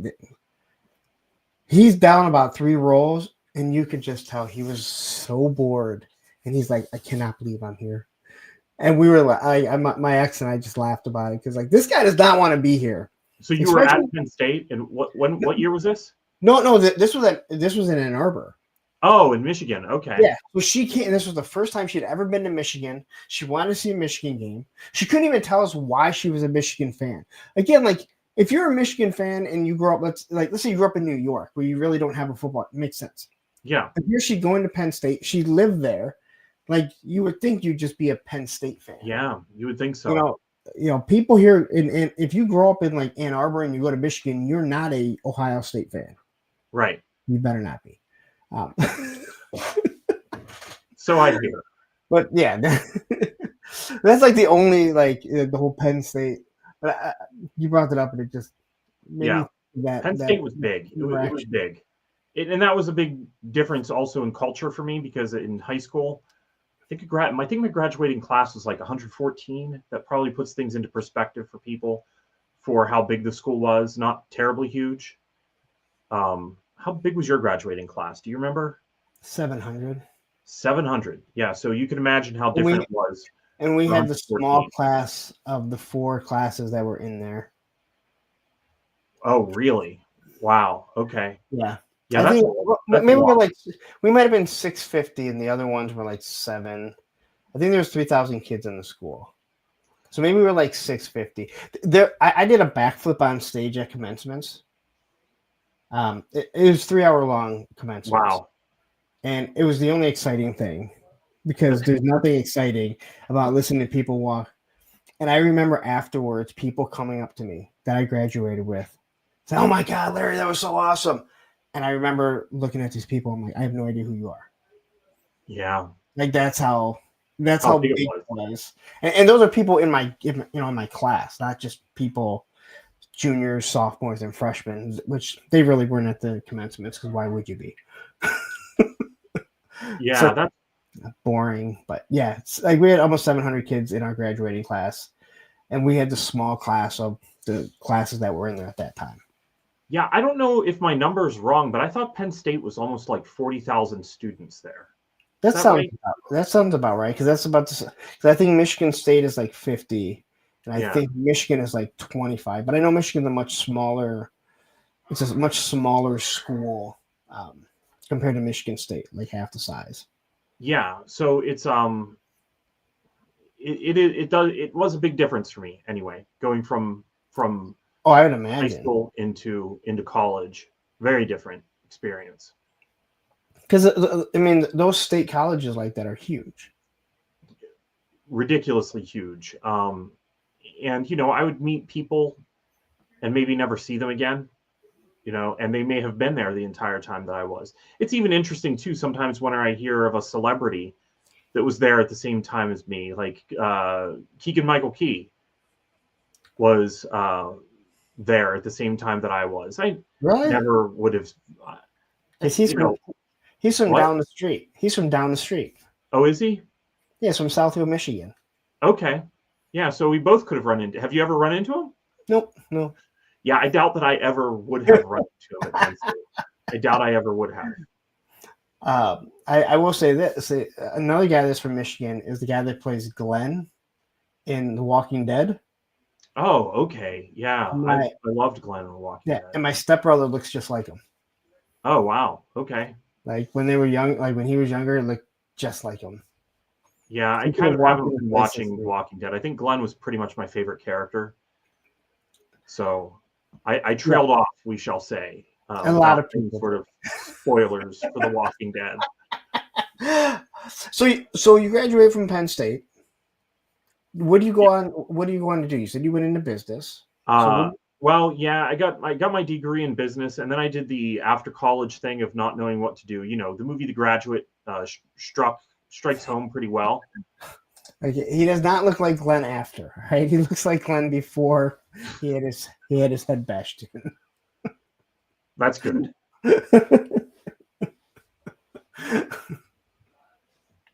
Yeah, that would be bad. I can't watch. Yeah, I would. I can't watch that show again. I can't. I used to watch it and I would pass out and I'd rewatch it. And my ex, my kid's mother, she'd be upstairs and she started watching it with me. She couldn't stand to hear the zombies anymore. Oh, Like, really? she would have nightmares about them, just hearing them. But she would hear me. Well, she wouldn't hear me, but she would know that I fell asleep because all of a sudden I would back it up a half hour. And so she's hearing it again. And then she'd hear me back it up 10 minutes because I fell asleep again. Well, did that cause you to have zombie dreams because you're watching it right as you're going to sleep? Didn't bother me. Bothered her a lot. Yeah. I don't think I've ever had a zombie dream, but she said I have nightmares and I hear that they're walking and they're making the noise. I'm like, doesn't bother me. Yeah, I still keep meaning to go visit the place where Night of the Living Dead was filmed because that's not that far from me here in Western PA. Oh, okay. Oh, yeah, that was filmed over there, wasn't it? Yeah. Mm-hmm. So were some of the others. It's a whole Pittsburgh thing. Dawn of the Dead was over there in Monroeville, and I have been there. I took some of my zombie from Boss Fight Studio there and took pictures of him in the Dawn of the Dead mall. So that was a lot of fun. Is it a still working mall or is it? Yeah, it's still open. Okay. Yeah, it's still open. It's not working. I guess an open mall. I guess that makes more sense than a still working mall. I would call it a thriving mall by today's standards for sure. There's still a lot of shops open. It has an upper floor and a lower floor, and they have businesses throughout. You can find it on YouTube. I can't remember the name of it. So there's a professional skateboarder that visited. He did 10 episodes going to these abandoned malls and telling the whole story. And it's fascinating for me because not only is he telling the story, but he goes and skates somewhere, whether it be through the mall or he goes to a skate park that's around there and they talk about it. So it's fascinating just to see, like, because I've seen so many of these malls that have wonderful stuff that you would love to skate, right? But hearing the actual story about these abandoned malls and how they were thriving at one time and what led to their downfall. Again, it's one of those YouTube things where you just go down this rabbit hole. And again, you don't need to be a skateboarder. I mean, that's what got me to find it. But when you're hearing the stories, and it's like, this thriving thing. And again, a lot of them started going under before Amazon. Yeah. But, it's crazy to think that is where your parents took you. This is where you walked around carefree. Like, I never let my kid walk more than 5 feet away from me. Yeah, and as a teenager, that's where everybody wanted to go. There definitely was the mall that everybody wanted to go because you would be hanging out and maybe you'd run into some people that you knew. Yeah, the malls, it's an entirely different time. I sometimes think that a lot of shows, not only are they trying to appeal to our nostalgia by setting them in the 80s and 90s, but they also know that there's lots of cheap places where they can go film because there's these empty malls. So if they just write a scene in a mall, they know they're going to find a place that's just dying to have them film there. Yeah, just a little bit of money for them. And yeah, when I was watching Stranger Things, I thought, oh man, a lot of this takes place in a mall because they probably were just able to get a mall. And it's like Stranger Things like that, when you watch it, that is one of those things where it's a time capsule sometimes. Yeah. When you go back and you watch this stuff. I love watching older stuff with my kids. I love the movie Clueless. And we watched Clueless. And they're like, what's a pager? Oh, wow. But they'll ask certain things. Now I fix copy machines. We still have fax lines. And I carry an analog phone. So I was driving them to school one day and the analog phone was like in the back seat. And one of the kids was like, what is this? I go, it's a phone. And they're how do you use it? I'm like, wow. I'm like, what do you mean? And they're like, because they're used to seeing like an iPhone. And I'm like, what? And I go, you know where the calendar is in the kitchen? And they're like, yeah. I go, behind that, there's a plug. And you would plug the phone in. And that would be connected to the wall. And they were like, what? I'm like, yeah, We didn't I'd like to always see them have. try to use a rotary phone instead of just a touch tone.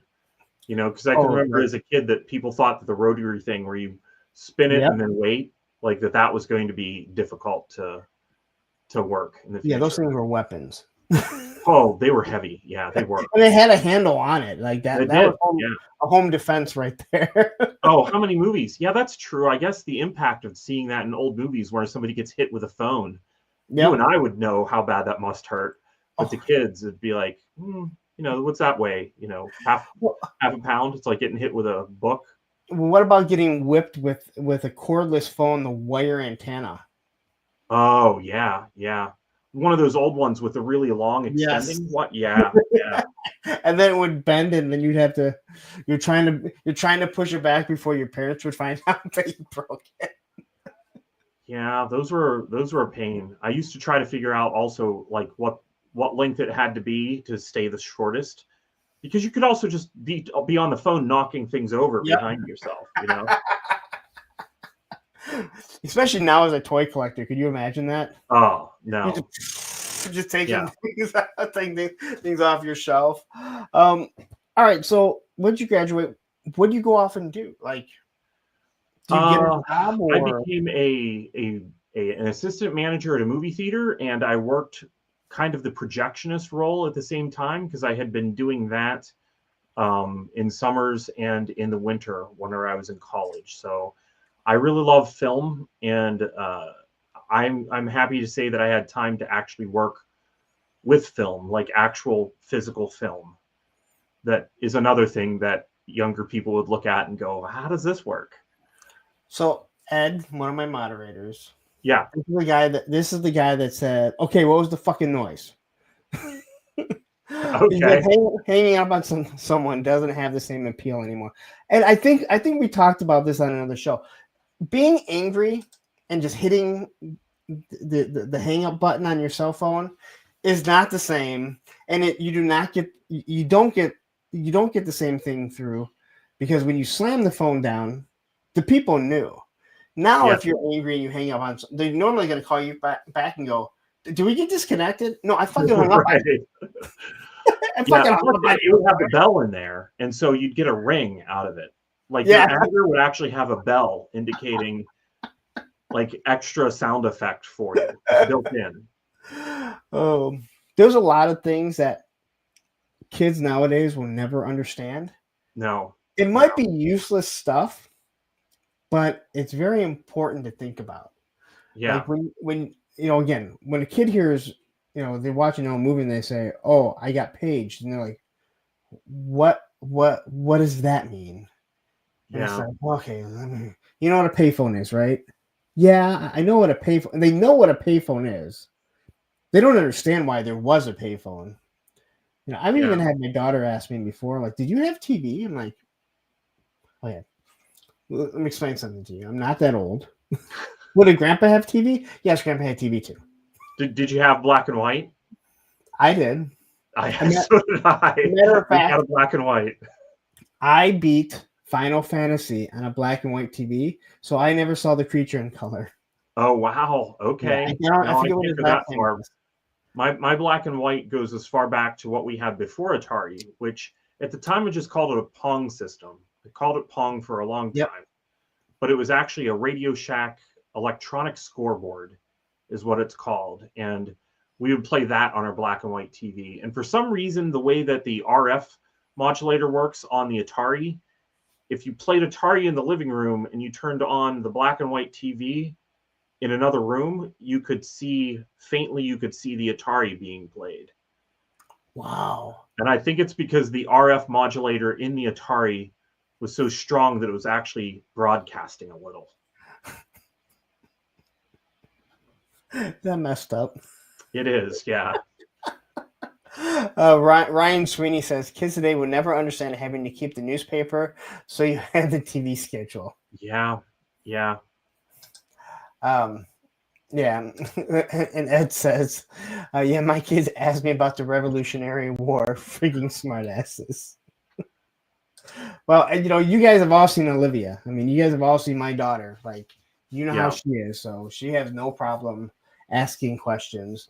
And the thing when you get to know your kids, you know when they're asking because they don't know, and then you know when they're asking because they're a smart ass.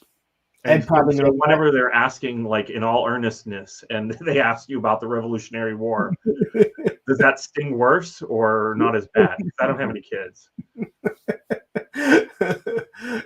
Well, at least I know Ed's son is a smart ass, but I believe his at least one of his daughters is also. Okay. So it is one of those weird things. They'll ask you some stuff, and you're like, but the technology took such big leaps and bounds. From the time my kids were born. I mean, my son's 18, my daughter's 16. We didn't have the same technology jump from when our parents till we were kids. There was a slow, steady progression. My kids, it's like night and day. Like they have no idea. Like if they saw a tube TV, they would probably have no idea what a tube TV is, and understand that those things are heavy as all living hell. Probably heavier than most cars. They're pretty heavy, yeah. I still have a tube TV. It's you gotta have something to play Atari on that looks right. I remember getting a 36-inch when my ex and I moved in together, and having to pick it up to put it on the. And again, I'm short. You see me. I'm short. So getting your arms around it, it's not even not having the strength, but getting your arms around it, and you're just trying to lift the thing up. And well, that's another thing, though. Like 19 inches was a pretty standard sized television back then, too. Like, what? Oh, like, yeah. If you had like a 25-inch, that was a big TV. A 30-inch TV, you had a big screen TV. Yep. I mean, I had a 13-inch black and white TV in my bedroom with the dials. Wow. Did you say 30 or 13? 13. 13. Yeah, 13-inch was pretty standard. We had the one we had in our living room for the longest time, I think, was 19. Yeah. And before that, I think it was a 13. And I think my black and white was like an 8, maybe. Yeah, mine was a 13. I did have a 7.5-foot aircraft carrier in my room, but I did not have that. The craziest thing about it is that thing is still just as big today as we thought it was back then. All right, so you said you left. Now, you said you left Pennsylvania for a while and went to. I did. That was when I became general manager of a movie theater. So I was gone for. Well, I guess going backward. Where I grew up is so Western Pennsylvania that it's also Eastern Ohio. It's all like when I say we went to the mall when we were in high school, we went to high school in Pennsylvania, but we went to the mall in Ohio. All right. Okay, so it's right all one area. It's not like I moved away, but there's definitely some Ohio involved. But I don't. My childhood. I don't want you to ever think that you're an Ohioan if you're not. All right. I have some Ohio in me because I spent enough time there. I lived, let's see. So after I left, after I graduated high school or college, is where we are. I worked at a theater in Pennsylvania for a few years, worked at a theater in Ohio for a few years. Then I became general manager in Western Ohio for a year, then came back to Eastern Ohio. So my total time in Ohio was like 99 through 2013, so 14 years working, and most of that time living in Ohio. And how have you recovered from living in Ohio? It's been fine. I made a lot of friends in Ohio. I did. There's what you need to see if you haven't seen it before is the Kingdoms of Ohio map. Have you seen that before? No. Where it divides up Ohio, like to explain Ohio to people who didn't ever live in Ohio. It divides all of the state into various kingdoms to explain, like, if you look at Cincinnati, it's just referred to as Northern Kentucky. Yes. And it's funny because having lived in Ohio, it really is the groupings of things, because there are places that just like southeastern Ohio, I'm not really sure what's there. I don't really know. Like northeastern Ohio, like Youngstown, that That I know, and I know, the western side goes from Toledo all the way down to Cincy with Dayton in between, and that's where I lived. But yeah, it's fun. Ohio's fine. I did enjoy my time there. I don't want to upset any of my Ohio friends. But yeah, no, I grew up in. I'm doing that. Oh, you're the one doing that. Okay. Hey, I have a sponsorship with Hello Dope Toys. They're out of Columbus, Ohio, where the Ohio State is. Look, Yeah. I even said it, the Ohio State. I only said the because no one else wants to be it. All right. So during this whole time, are you collecting anything? Yes, I never stopped collecting. Okay, so Never stopped. Never even ever. in college. Even in college. In college, I didn't have a ton of toys with me at college, but I went to college with one of my other friends from elementary school and high school, one of my best life friends, absolutely great person. And so he didn't collect toys, but he was, like, in elementary school, one of the go-to people that I would talk Transformers with. Okay. But that made it easy in college to be like, yeah, I'm still into this. And he already knew that. And Beast Wars was around. So I had like a shoebox of Beast Wars toys that were in my room in the dorm. So yeah, I still collected toys. And even at that time, I got really into trying to backfill my G.I. Joe collection. I was trying to collect them all. That's the phrase that kind of defines my life, I think. How close did you come? What? How close have you come to completing the 82 to 94 run? Yeah. My collection is right now 82 through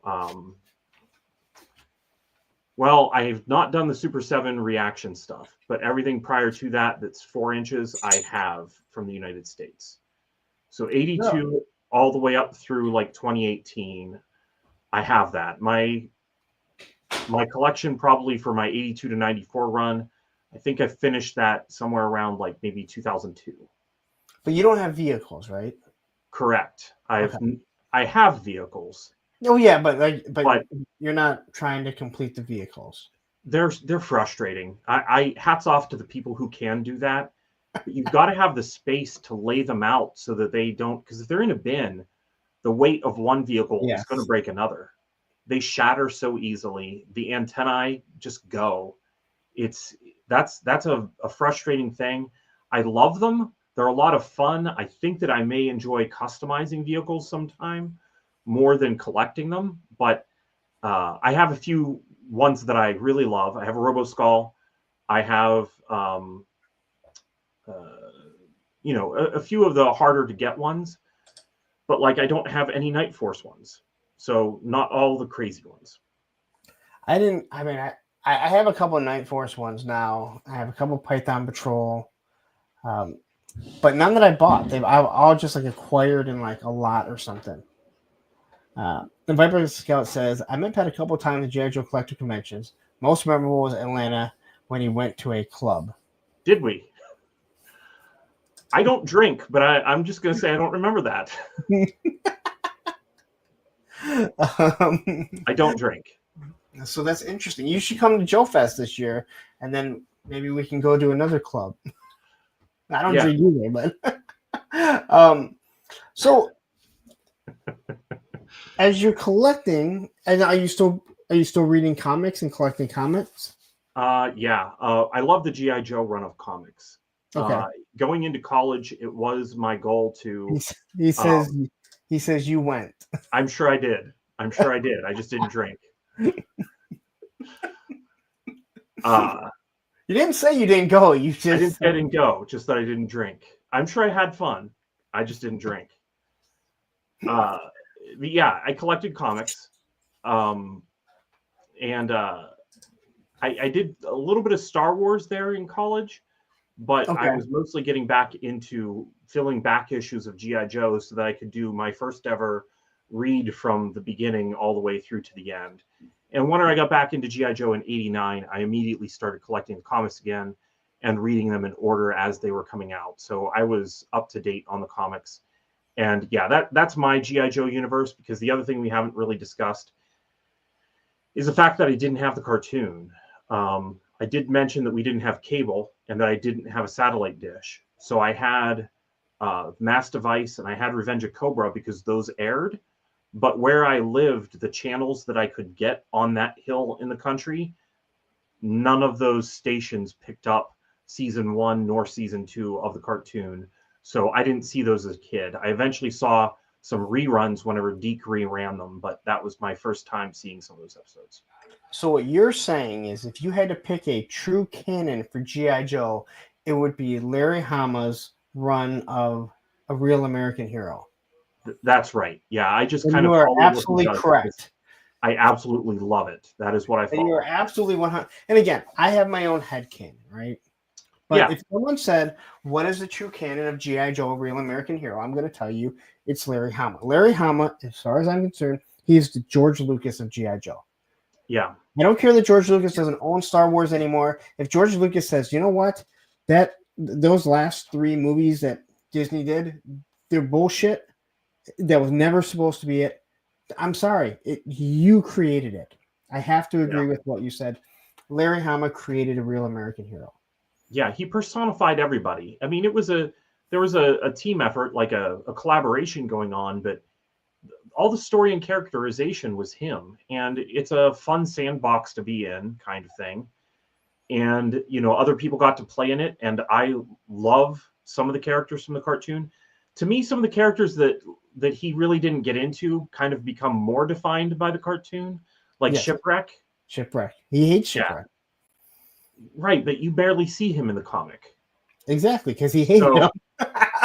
Yeah, so that becomes the definitive. Shipwreck becomes the cartoon one, but the definitive G.I. Joe is absolutely Larry Hama's comic book run, which we're so lucky that we've gotten so much of it. Yeah, and the best thing he ever did was when Quick Kick got his ass beat by Storm Shadow. Which issue was that? I don't remember what issue, but it's Quick Kick on the front and Storm Shadow kind of punching him. It's when he breaks into the pit to talk to Snake Eyes, and Quick Kick tries to, 52 is what Three Star was saying.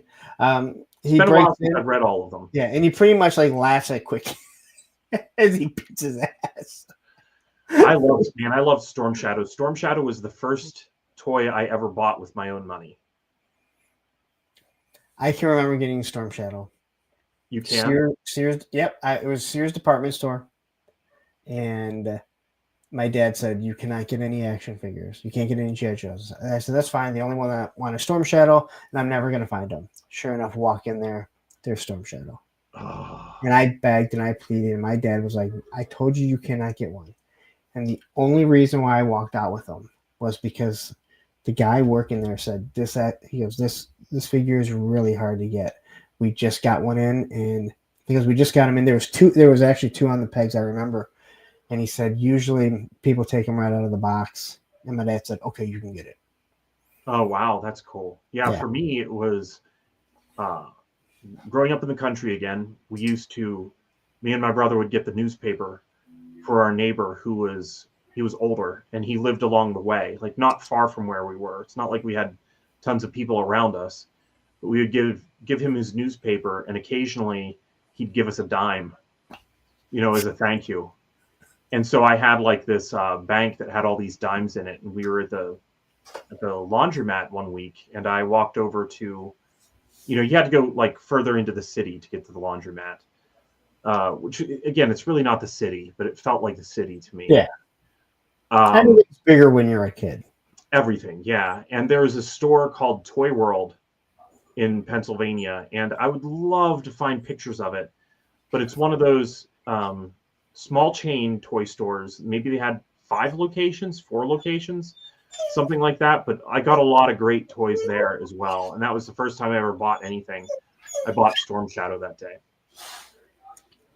The fact that there's certain things that we remember, yeah, I mean, it shows you how important. And it's not just always toys or G.I. Joe. There's certain things that we also remember. Hold on 1 second. I got a call for my son to let the dog out. You want to say hi? Up here. Say hi. Oh, look at that. Let's say hi. Thank you, buddy. I love you too. You need to go outside. All right. You said the word. Might be time for a break. Sometimes my son will hear me. Hold on. Oh, okay.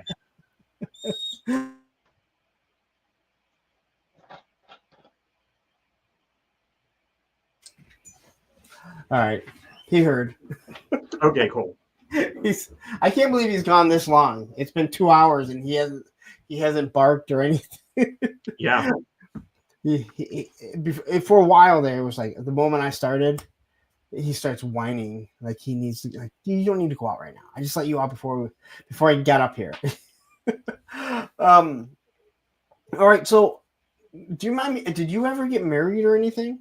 No. No, I did not. I came close once, but didn't end up happening. Yeah. So you lucked out. I feel I lucked out too. Yeah. I think that I work just fine by myself. So that's kind of where I'm at. So whenever you've dated anyone, can I like how do they handle? How do you tell them about collecting?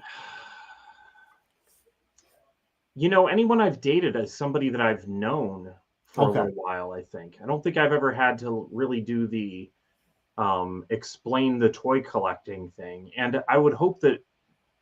Yeah, I really haven't. I mean, I have. People have known, but it's been prior to me dating that person. Okay. So that's not really the same difficult order of operations people imagine of having to show the girlfriend a house full of toys, Yeah, we also have a 40-year-old virgin. Yeah, right. Yeah. And we're all like, yeah. There are moments of that movie where I was like, okay, this is spot on. Where other times I was like, okay, this is being played for laughs and is a little mean. Yeah, but even some of the mean stuff, you're kind of like, Yeah, like if he was doing a better job or a more accurate job of some stuff of customizing. Like I was watching that movie and I was like, nobody's treating those toys were just on clearance. Don't tell me that, you know what I mean? But he loves those ones in particular. That was production and what they could find for cheap. But that's funny. I've talked about this before. I said one of the things in TV or movies that I absolutely hate is when somebody is supposed to be like in love with skateboarding and they're supposed to be able to skateboard, and then when you see them get on the skateboard, you can tell they have no clue. Now you don't have to be a professional skateboarder, right? If I jump on my board, you're going to be like, oh, that guy could skate around, right? Yeah. And this really went back to when Cobra Kai started. And when you first saw Johnny Lawrence's son, right, and his buddies, like there's skateboarders and they're these bad guys, and they go to ride, and I'm like, and I remember just saying like, I hate this. I hate because you can tell they have no idea. Like, just don't even have them do it. Have them do something else. Like, there's no reason you have to make people look awkward on that. Same with like if someone's like playing basketball, you can tell when someone cannot shoot a basketball.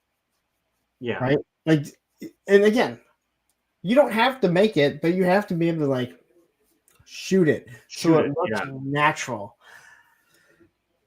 So that drives me nuts, but I understand because I remember looking at the collection. I was like, I don't see anything collectible up there. Right. Yeah. Like, there was nothing. There was no G.I. Joes. There weren't Transformers. It's like there's no He-Man. Like why are there not like vintage 12-inch G.I. Joes? Right. Like that's It was so weird. Like he had some of those large-scale Toy Biz figures, and then he had like lead army men that he was painting. It was like, these things are not the same era. Like, why would he be into I don't understand. But maybe that explains why he was a 40-year-old virgin, because he had the really shit toys. Maybe. If he'd had G.I. Joe. G.I. Joe. The girls would have been dropping their panties when they... That's right. They'd be like, Goldhead Steel Brigade.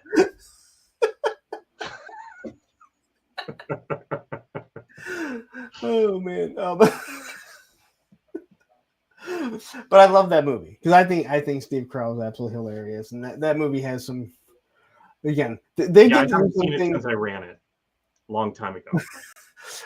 When they're outside and they're smashing the fluorescent lights against each other, We all know how bad that is for you. Yeah. But we've all wanted to use it as a lightsaber. It's happened. That may have happened in my lifetime at some point. I'm not saying anything. So when you are collecting and everything, is especially in college, is the stuff just going back to your parents' house, or? Oh, yeah, right. It would, because, I lived with my parents whenever, I mean, I still had my stuff there while I was in college. It's not like I packed up everything and went to college. And as I said, my mother was always didn't want me to lose anything. I'm so lucky. I hear so many people tell the story of they went to college and then they went home and found that their mother sold everything at a garage sale. Watch a few of these and you'll hear it. Oh, right. I did. But yeah, that wasn't my experience. My mother knew how much I loved that stuff. And, she appreciated a lot of it as well, especially the Star Wars stuff, because she loved the Star Wars movies. So that just didn't happen to me. So I had my stuff at home. And then the stuff that I picked up while I was in college, that got added to the collection. Whenever I moved, there were a few moves. To be honest, my childhood GI Joe vehicles are still with them. I still haven't picked them up. That's one of the things I have to make space for. So, and to move a Defiant, you have to have a buddy in the car with you. You're not easily tossing a Defiant in the back of the car and letting it rattle the whole way to its next destination and expecting it to still have gantry doors when you get there. So that I do not have a Defiant. I've never had one. That is my holy grail. Yeah. That is one thing I would love to have eventually. And I said, when I have an extra $3,000, and someone said, I sold mine for $4,000, and I said, when I have an extra $4,000, and Sergeant Red's, like, he gets them. My local store, he has one that's almost complete. I said he's missing 2 little things, and I could probably get it at a decent price. Yeah, but a decent price is probably $3,000. Again, if it's going for 4, I could probably get it for 3. I mean, but I don't have that. I don't remember what I paid for mine. Mine had a couple of Crusader parts on it to quote unquote complete it. But I knew that whenever I was getting it, because I got it from the Earth Toy Mall whenever I lived in Western Ohio. Everything in Western Ohio is up and down Route 75. Everything. That's where life is on that road. And the Earth Toy Mall was, down in Cincinnati. And I went down there, and I remember James going into the back with him and him showing me the Defiant that they had, but they didn't have space for it out front, because I think maybe I called and asked for one. I don't know how I knew that they had it. I don't remember, but I bought it and took it to my apartment at that time. And that's where I got my Defiant. You don't remember how much you paid for it? I want to say it was only like maybe a couple $100, maybe. How long ago was that? 300. What? How long ago was it? That would have been 2002. I'll give you $500 for it.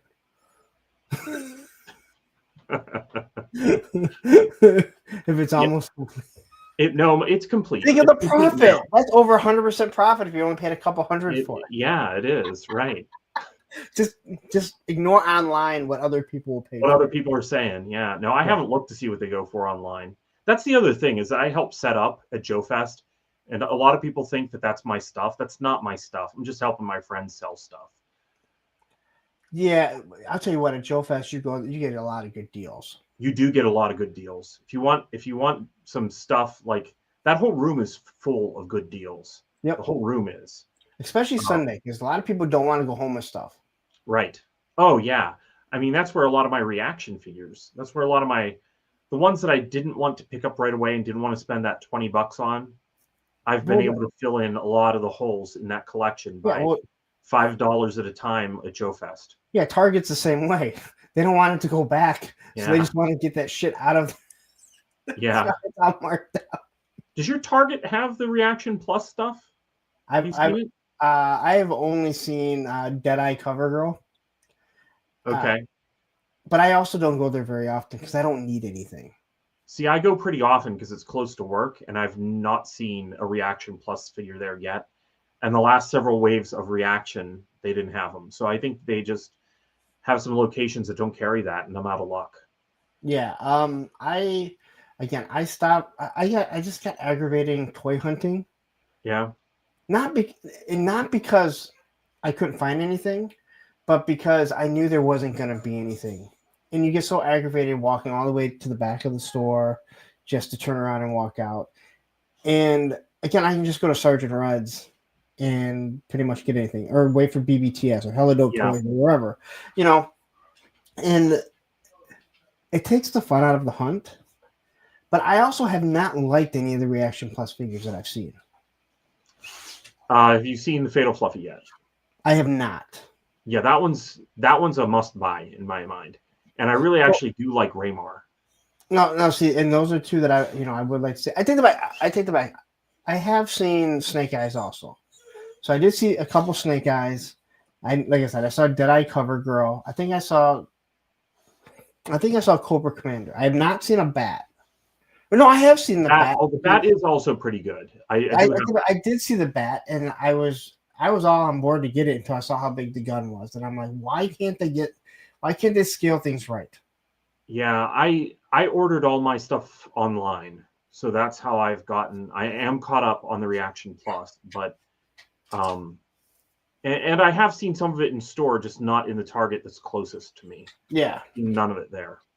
And Pop Bunny says, toy hunting isn't fun at all anymore. Punk's items are correct. Walk in and walk out. And this goes back to what I want in life. Is I think that you should be able to go get a license to ride your skateboard anywhere. Not to do tricks, but you get a license that you can skateboard. That way I could just jump on my board, skate straight down to the toy aisle, not see anything, and then I could skate right back. It would probably save me. Listen, if it takes you 4 minutes to get there, it's going to take me 1 minute, and I'm back to my car before you probably even make it to the aisle. Yeah, no, I maybe that would cause me to learn how to skateboard, but that was the only place I would get any exercise.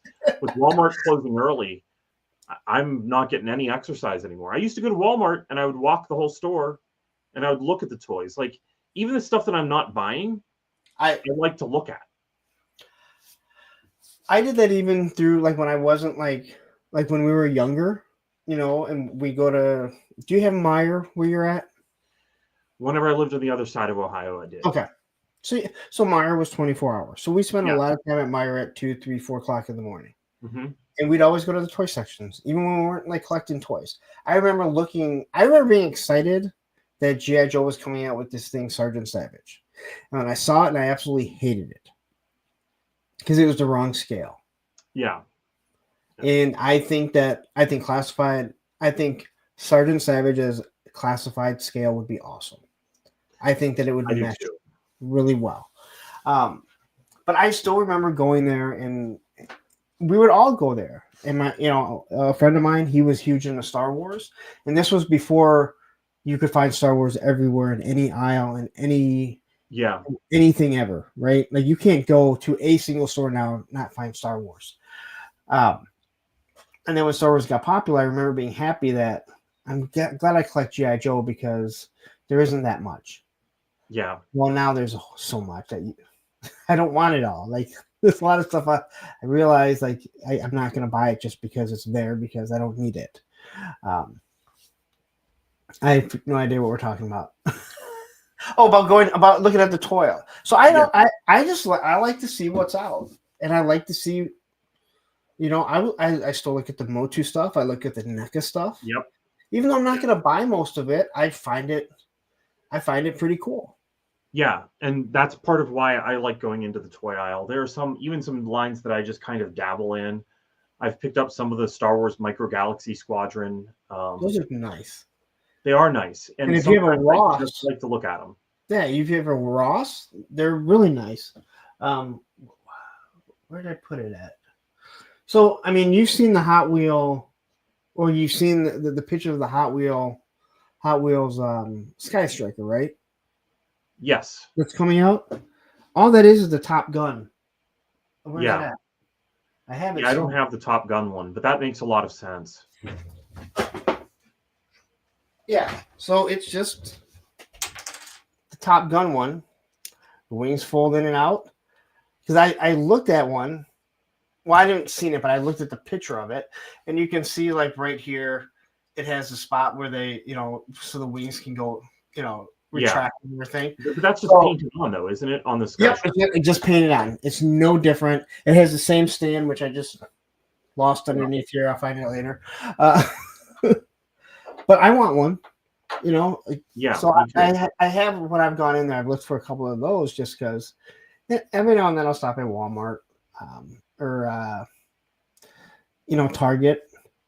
Once I start going to one, and again, where I live in Metro Detroit, I can hit 7 or 8 Targets in an hour.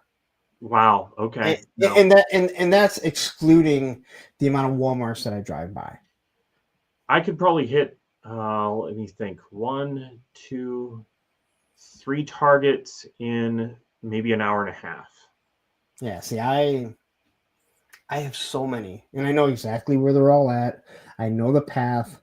I can remember waking up at 8, or I wake up at 6. You'd go hit a couple Walmarts, then you hit the Targets, and you're burning gas. But I enjoy finding it in stores. I'm not gonna lie. So do I. I mean, you just can't count on that anymore, but I still do hop my way back to the toy section and look to see what else is out there. Even if I'm not going to buy it, I appreciate seeing what crazy things are happening. Yeah, I still like seeing the Motu stuff that's out there. I love looking at the NECA stuff. The NECA stuff is always pretty cool.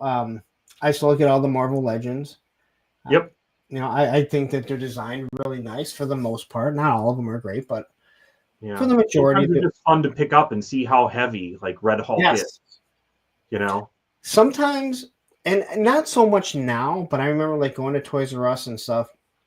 Sometimes it was fun just to find something that you don't collect that's hard to get, hold it in your hand, and know that you could walk away with it. Yeah. Mm-hmm. Yeah, and just the feeling of, I did find that. I did see that. I remember that. Yeah, it's why I miss Toys R Us. So Pop Winter says, I'm late because of work, but I wanted to ask Patrick, was he a Daredevil or Punisher fan back in the day? And did he watch the recent Daredevil show? What are his thoughts? I probably would go with Punisher because that was what was around. I remember picking up the Punisher Armory as a kid and just imagining how cool that stuff would be as toys with G.I. Joe. And yeah, I did watch Daredevil, and I don't want to give away any spoilers for people who are watching it, but I'm cautiously optimistic is where I am for the show still, which is where I was before I watched 2 episodes. So I'm not going to give any spoilers away. I did a show on Tuesday, and one of the guys, he's a filmer in Hollywood. Okay. And he was saying that he had heard that there's a lot of reshoots, and that they ended up firing. They ended up firing the guy that they originally hired for their stunt choreography, and rehired the guy that did the other ones. And which kind of makes sense because if you look at the first fight in the first episode, it's done kind of weird, and then the second one is way more like the original series. And I was like, that makes a lot of sense because I was kind of like, I watched the first episode and I was just kind of like, all right. Then I watched the second one and I went, ooh, and I saw some nice brutality in his fight scene. I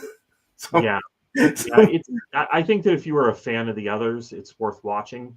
Yeah, we'll see where it goes. I hope that's the biggest. Yeah, we'll see where it goes. There's something about any TV show that once it's over and you can look at the whole picture, that's whenever it's a lot easier to go, oh man, Breaking Bad really was just an amazing ride. But if it had meandered like some shows, sometimes they just don't hold up, looking back at them, like Lost. I Was not never a big got fan of Lost. never really got into Lost, so It's so easy to get into, such a fantasy kind of world to imagine. Some of the acting is amazing. The direction is good. I love the way the scenery is. Hawaii is beautiful, so beautiful scenery. But it doesn't really go somewhere specific or with a plan. It's written based on themes, more thematic than plot or character, which you do get a lot of character. But not the plot isn't what I thought it was, and so in hindsight, I'm like, I think there's a lot. I mean, I again, kind of off topic here, but I think there's a lot of shows that are like that. I look at like a couple of my favorite shows, like Justified. I think Justified is good from the moment it starts to it ends, and a lot of that has to do with Timothy Oliphant. Yeah, He's awesome. If you like, police, The Shield. The Shield is, in my opinion, the best police show ever. From that first episode, that pilot, the whole series is about covering up them killing a cop. Spoiler alert for a show that's 20 years old. It's they kill a cop, and the whole 7 seasons is basically them covering it up. And I've tried watching it, and I love the show. It is a hard watch because there's some really disturbing things that they film in it, and not in a bad way, but yeah, especially as you become a parent, you're like, oh, like I can't deal with that these days, yeah. Especially when my kids were littler, But okay, so I know you can't really talk about your work too much, but you do work at a movie theater, correct? Yeah, I work for Cinemark, but Okay.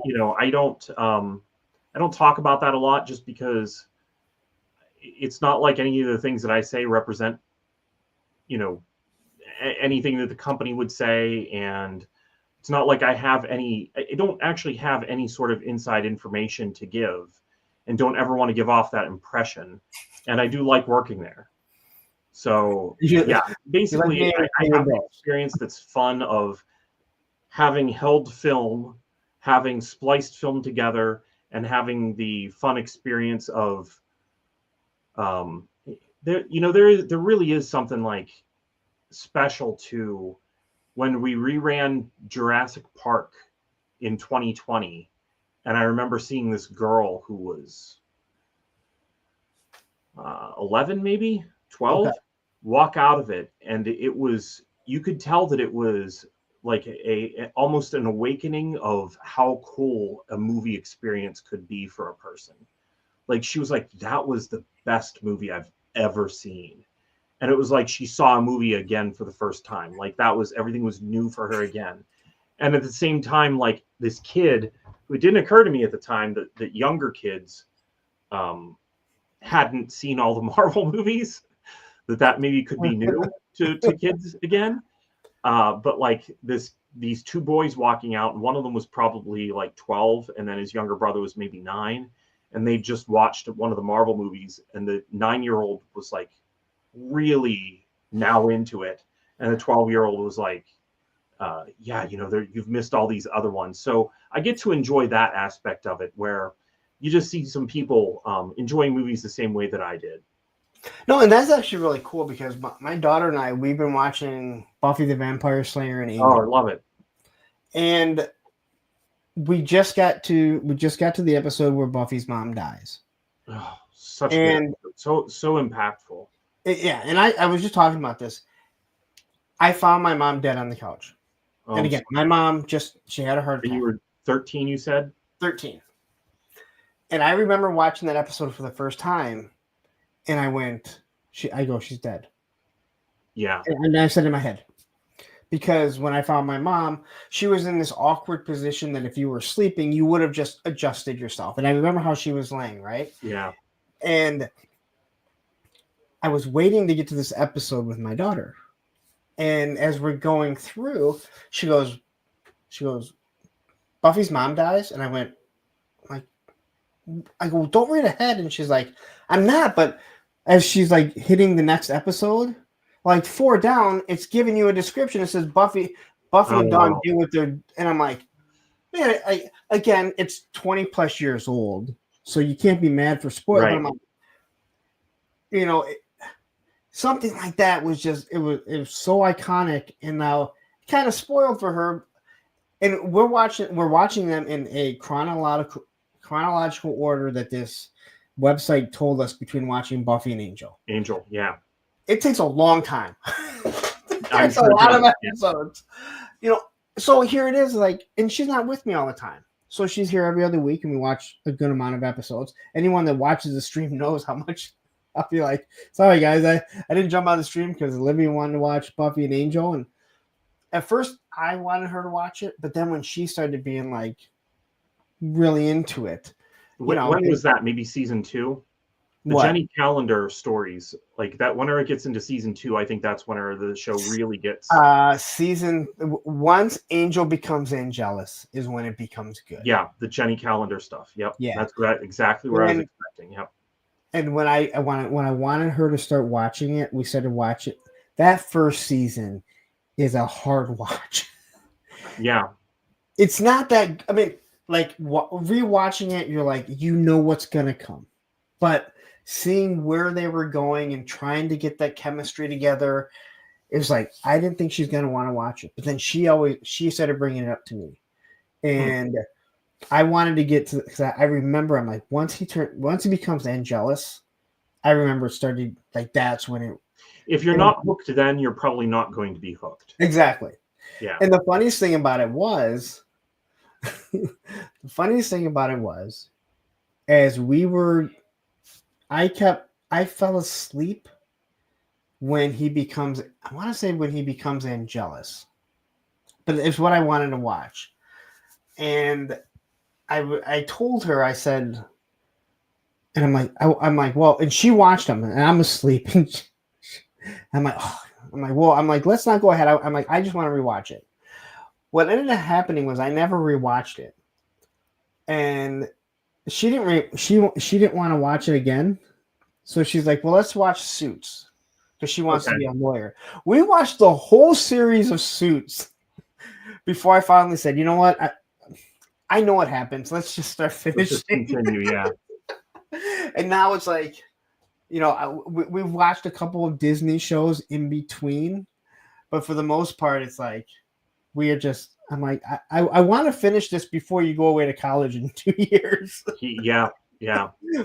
But again, she's not here all the time, and even when she is, you know, sometimes she's doing. You're pretty far along though. Yeah, we're getting close. But again, you're going back and forth between Angel and Buffy. There's a lot of episodes, man. It is a lot. Yeah, back then a season was 26 episodes, right? Yeah, something like that. But again, the fact that she wants to watch it, and she'll be like, "We're gonna watch." Well, you know what? I don't have a lot of time, but yeah, I can watch an episode before I do a show or whatever. That it makes it a lot of fun. But it sucks, like you said. I love the idea of what you were saying, where these kids are walking in, you're watching these, you know, you're replaying stuff that we've all seen. We all know what happens, but it's the first time they're seeing it, and you're getting to watch them walk out with that look that we had. Yeah, exactly. And that's really what I get a lot whenever people are enjoying a film for the first time. There's been a lot of movies where I've waited outside just because that impact at the end is entertaining to me, to see people really absorb a movie. Movies like Avengers Infinity War. Or Inception. Like the discussions that are just happening as people are walking out. Amazing. I love it. I love that experience. You know, again, like there's all these spoilers. That's what sucks. There are. And again, I'm one of those people. I normally don't care about spoilers, but I did read up because I was so impatient over Endgame, and I still get chills when Captain America gets the hammer. When he gets Mjolnir, But I was so mad at myself that I read it and I knew. So when I saw it happen, as awesome as it was, I was like, I wish I would not have read this. Right.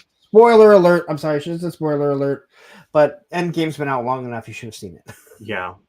People just need to allow other people to have that experience. Is I think what it is. But sometimes dumb stuff happens. Like for example, I did not pay for the ad-free version of Disney Plus. That's not the one that I have. I will pay either. I can deal with commercials. We grew up in that age, right? Right, exactly. And the best thing about them now is they tell you that it's like 1:30. You're like, I got a lot of time to get shit done. Right. You know exactly how much time you have to go get a drink. And I should have done that because while I was watching Daredevil, even though I decided I'm just not going to watch any of the trailers, I'm just going to go in cold and just appreciate it for what's happening. During Daredevil, they showed a commercial for Daredevil that showed me stuff that I hadn't seen yet.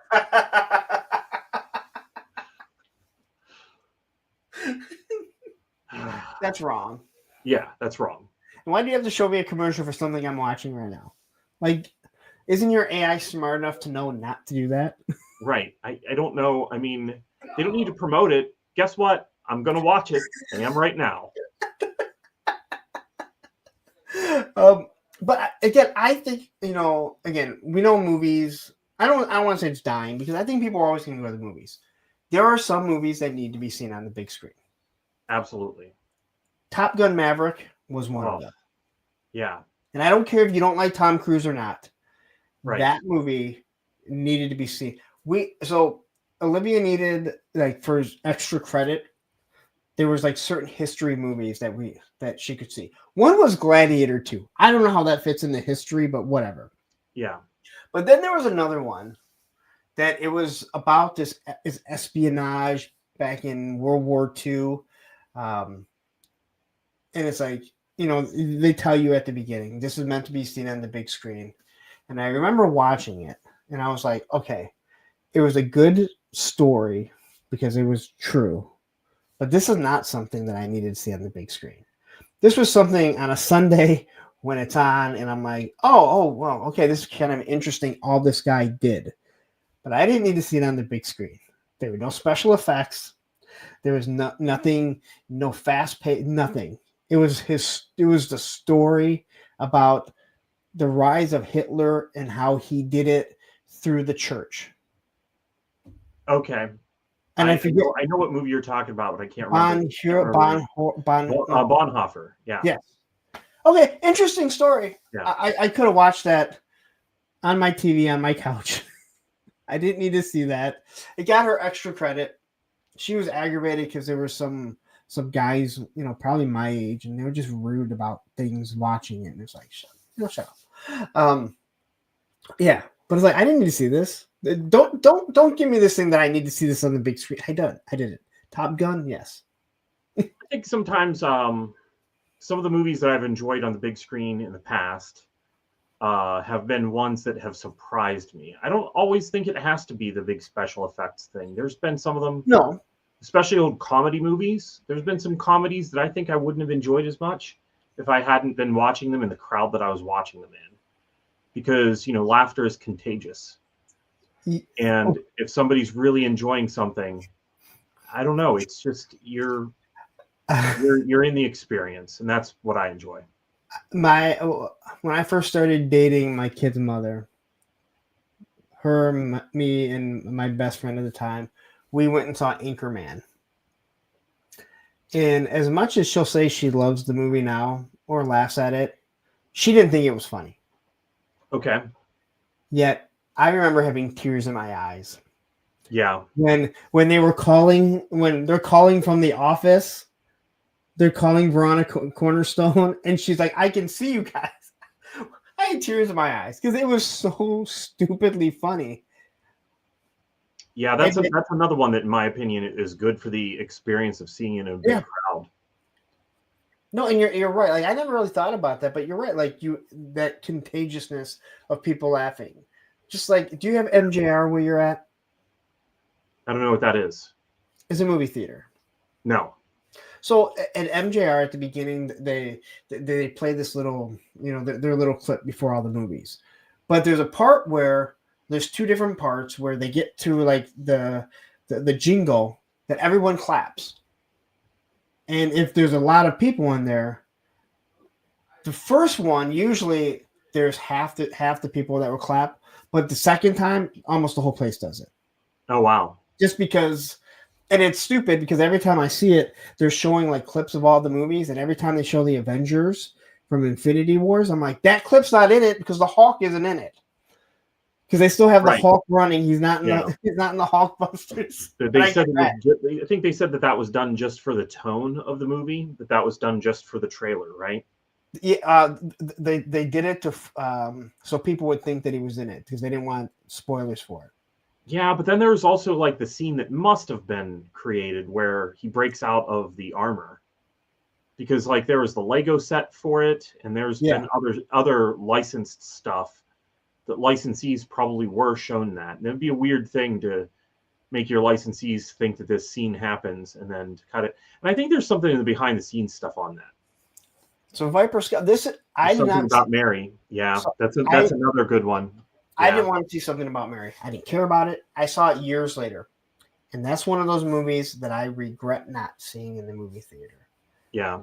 There are moments that I would like to see audiences specific reactions, or it's fun to just be passing by whenever you hear like 200 people go, whoa, it's great. I still have to say episode 1. Yeah. When we were seeing another movie, because again, movies were still in the theater for quite some time. When you would be passing by and you would hear the beginning of the final fight scene and that music kicks on. Like if we were walking by, you were walking in there to watch them fight Darth Maul. Yeah. Yeah. The moment where we'll handle this, we'll take a long way. And you'll hear it and you're like, you get those chills and you're like, you look around and you're like, all right, we're going in. Yeah, even people that make fun of that movie, which is not me, because I love that movie. Everybody likes that scene. Yeah. And again, I've talked about episode 1. Jar Jar is the only thing in that movie, in my opinion, that is bad. And people hate pod racing. I'm like, how do you hate pod racing? Yeah. It is so cool. I love the pod racing scene. Yeah, no, I enjoy everything about that movie. It's again what you were saying earlier. You know, Lucas defined Star Wars. I like the fact that was not a complete departure from the other Star Wars movies, but it had its own identity. You know, it was very different than the 3 that came before it. Duel of the Fates. Yeah. Are you an angel? Okay, so there was another bad part. Yeah. All right, so this one here, Viper Scout. Matrix was great for 2 reasons. I knew nothing about it going in. Also, there were loud people talking at the start of the movie, but then shut up and watched it. So I did not see The Matrix when it came out. 1999 was a massive look up the top movies of 1999, and it's ridiculous. So the number of major films that came out that year, it's ridiculous. So I didn't see it, but all my friends had seen it. And it was at the Dollar Movies. And my buddy Chris is like, hey, let's go see it. And I was like, fine, I'll go see it. I think there was 3 of us.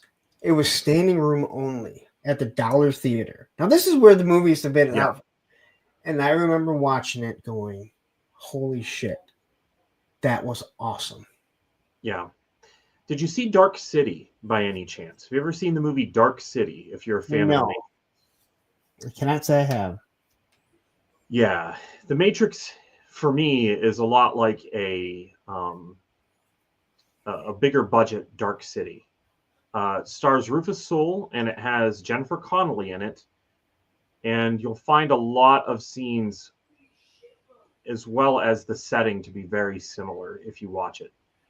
And I believe Dark City, part of the set was purchased by the Wachowskis and recycled into the Matrix even, and some of the story. Are there any scenes with Jennifer Connelly like in Requiem of a Dream? Is that how you say it? No, there's none of that. She's awesome, though. I love Jennifer Connelly in anything. Yeah, she's great in Top Gun Maverick. She is, right. I know. Like, Yeah. I will go back. Top Gun Maverick is one that I don't. I love almost all of Tom Cruise movies. I don't care about him. I don't care about Right. who he is. Yes. He makes great movies. I love Minority Mission Report. Impossible series. Oh, dude. When people are like, "Can he just stop making those?" I'm like, No. why? I mean, they're good. Yeah. Those movies they're intense. I've thoroughly enjoyed them. I was in Dallas for training, and I had the shuttle take me to the mall because it was after. I had nothing to do, and I'd never seen a Mission. I think I might have seen Mission Impossible 1, but I was walking by. Mission Impossible 2 had just come out, and like they're like, "Hey, you want to see a movie?" Like this is like the people like at the ticket box there, and I was like, "No, not really." I'm like, "What's out there?" And I said, "What's Mission Impossible 3 like?" And they're like, "It's good." So okay, so I went and watched Mission Impossible 3 just alone. Yeah. I've seen lots of movies alone, As and well, I walked out going, "Dude, I got to go see 2 now." Mm-hmm. And I got to rewatch 1. And then my son, this was well before I had kids. Then my son, he loves them. Like they're just, like I said, when people say, "Can he just stop making them?" I'm like, when he makes a bad one, then sure. They've done a lot in those movies and reused things like the voice changer sticker thing that's on his neck in the second one. You might think that they would just ignore that and never use it again, but you do see that same tech used in a later movie, and it doesn't look all that different. Like they actually reuse some of his skills, in later movies that you see him learn or demonstrate that he knows something. And then I don't know what that is. He's asking what mall because Matthew lives in Dallas. I have no idea. The headquarters is in. It's right on the outskirts of Dallas, and I can't think of what it is. But I would have no idea what mall it is. They would just take us because it wasn't that far. Okay. So Matthew, I don't. But I'm trying to think of where we were at. I'll let Matthew send me a bunch of the suburb cities. I said it before numerous times. I just can't think of suburb cities of Dallas. Yeah, Dallas, because he lives in the suburbs of Dallas. Okay. So we're right by the airport. I know that. Like 5 minutes from the airport, I think. Okay. But Dallas airport is huge. There's a lot of things 5 minutes from. I know if you've ever been there before. Dallas Fort Worth is huge. I have, yeah.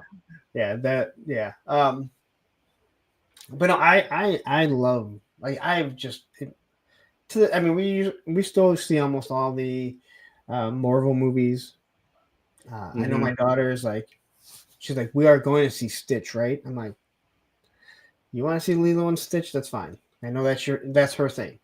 She's a huge collection of Lilo and Stitch. So, but yeah, I think, like hearing you you never really talk about it on the Full Force, but again, that's pretty much like it's just talk G.I. Joe. That's about it. Yeah, no, it's movies are definitely a love of mine, but I also really love toys. It's G.I. Joe's not the only toy line that I collect, but it's the one that I collect most intensely.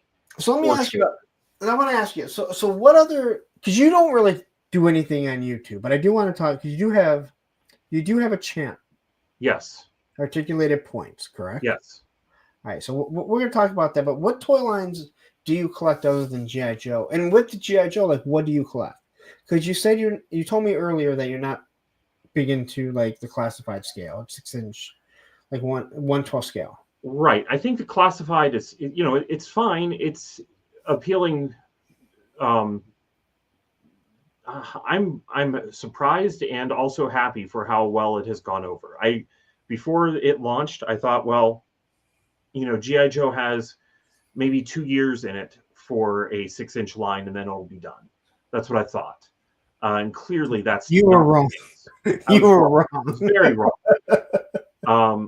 But Hasbro also put a lot into it too. They could have cheaped out and made a not very articulated or detailed line, and that didn't happen. So that has certainly helped propel it and keep it going. how much they are putting into it. But that said, 6 inch isn't my scale. Whenever there's a good classified figure, I often will look at it, and in the back of my head, I go, wow, this would be great if it was 4 inches, if I could have it in with my other Joes. See, I want all that stuff to kind of be combined together. and that bothers me because never once have I been with a girl that's like, I'm so glad this is 4 inches and not 6 inches. So,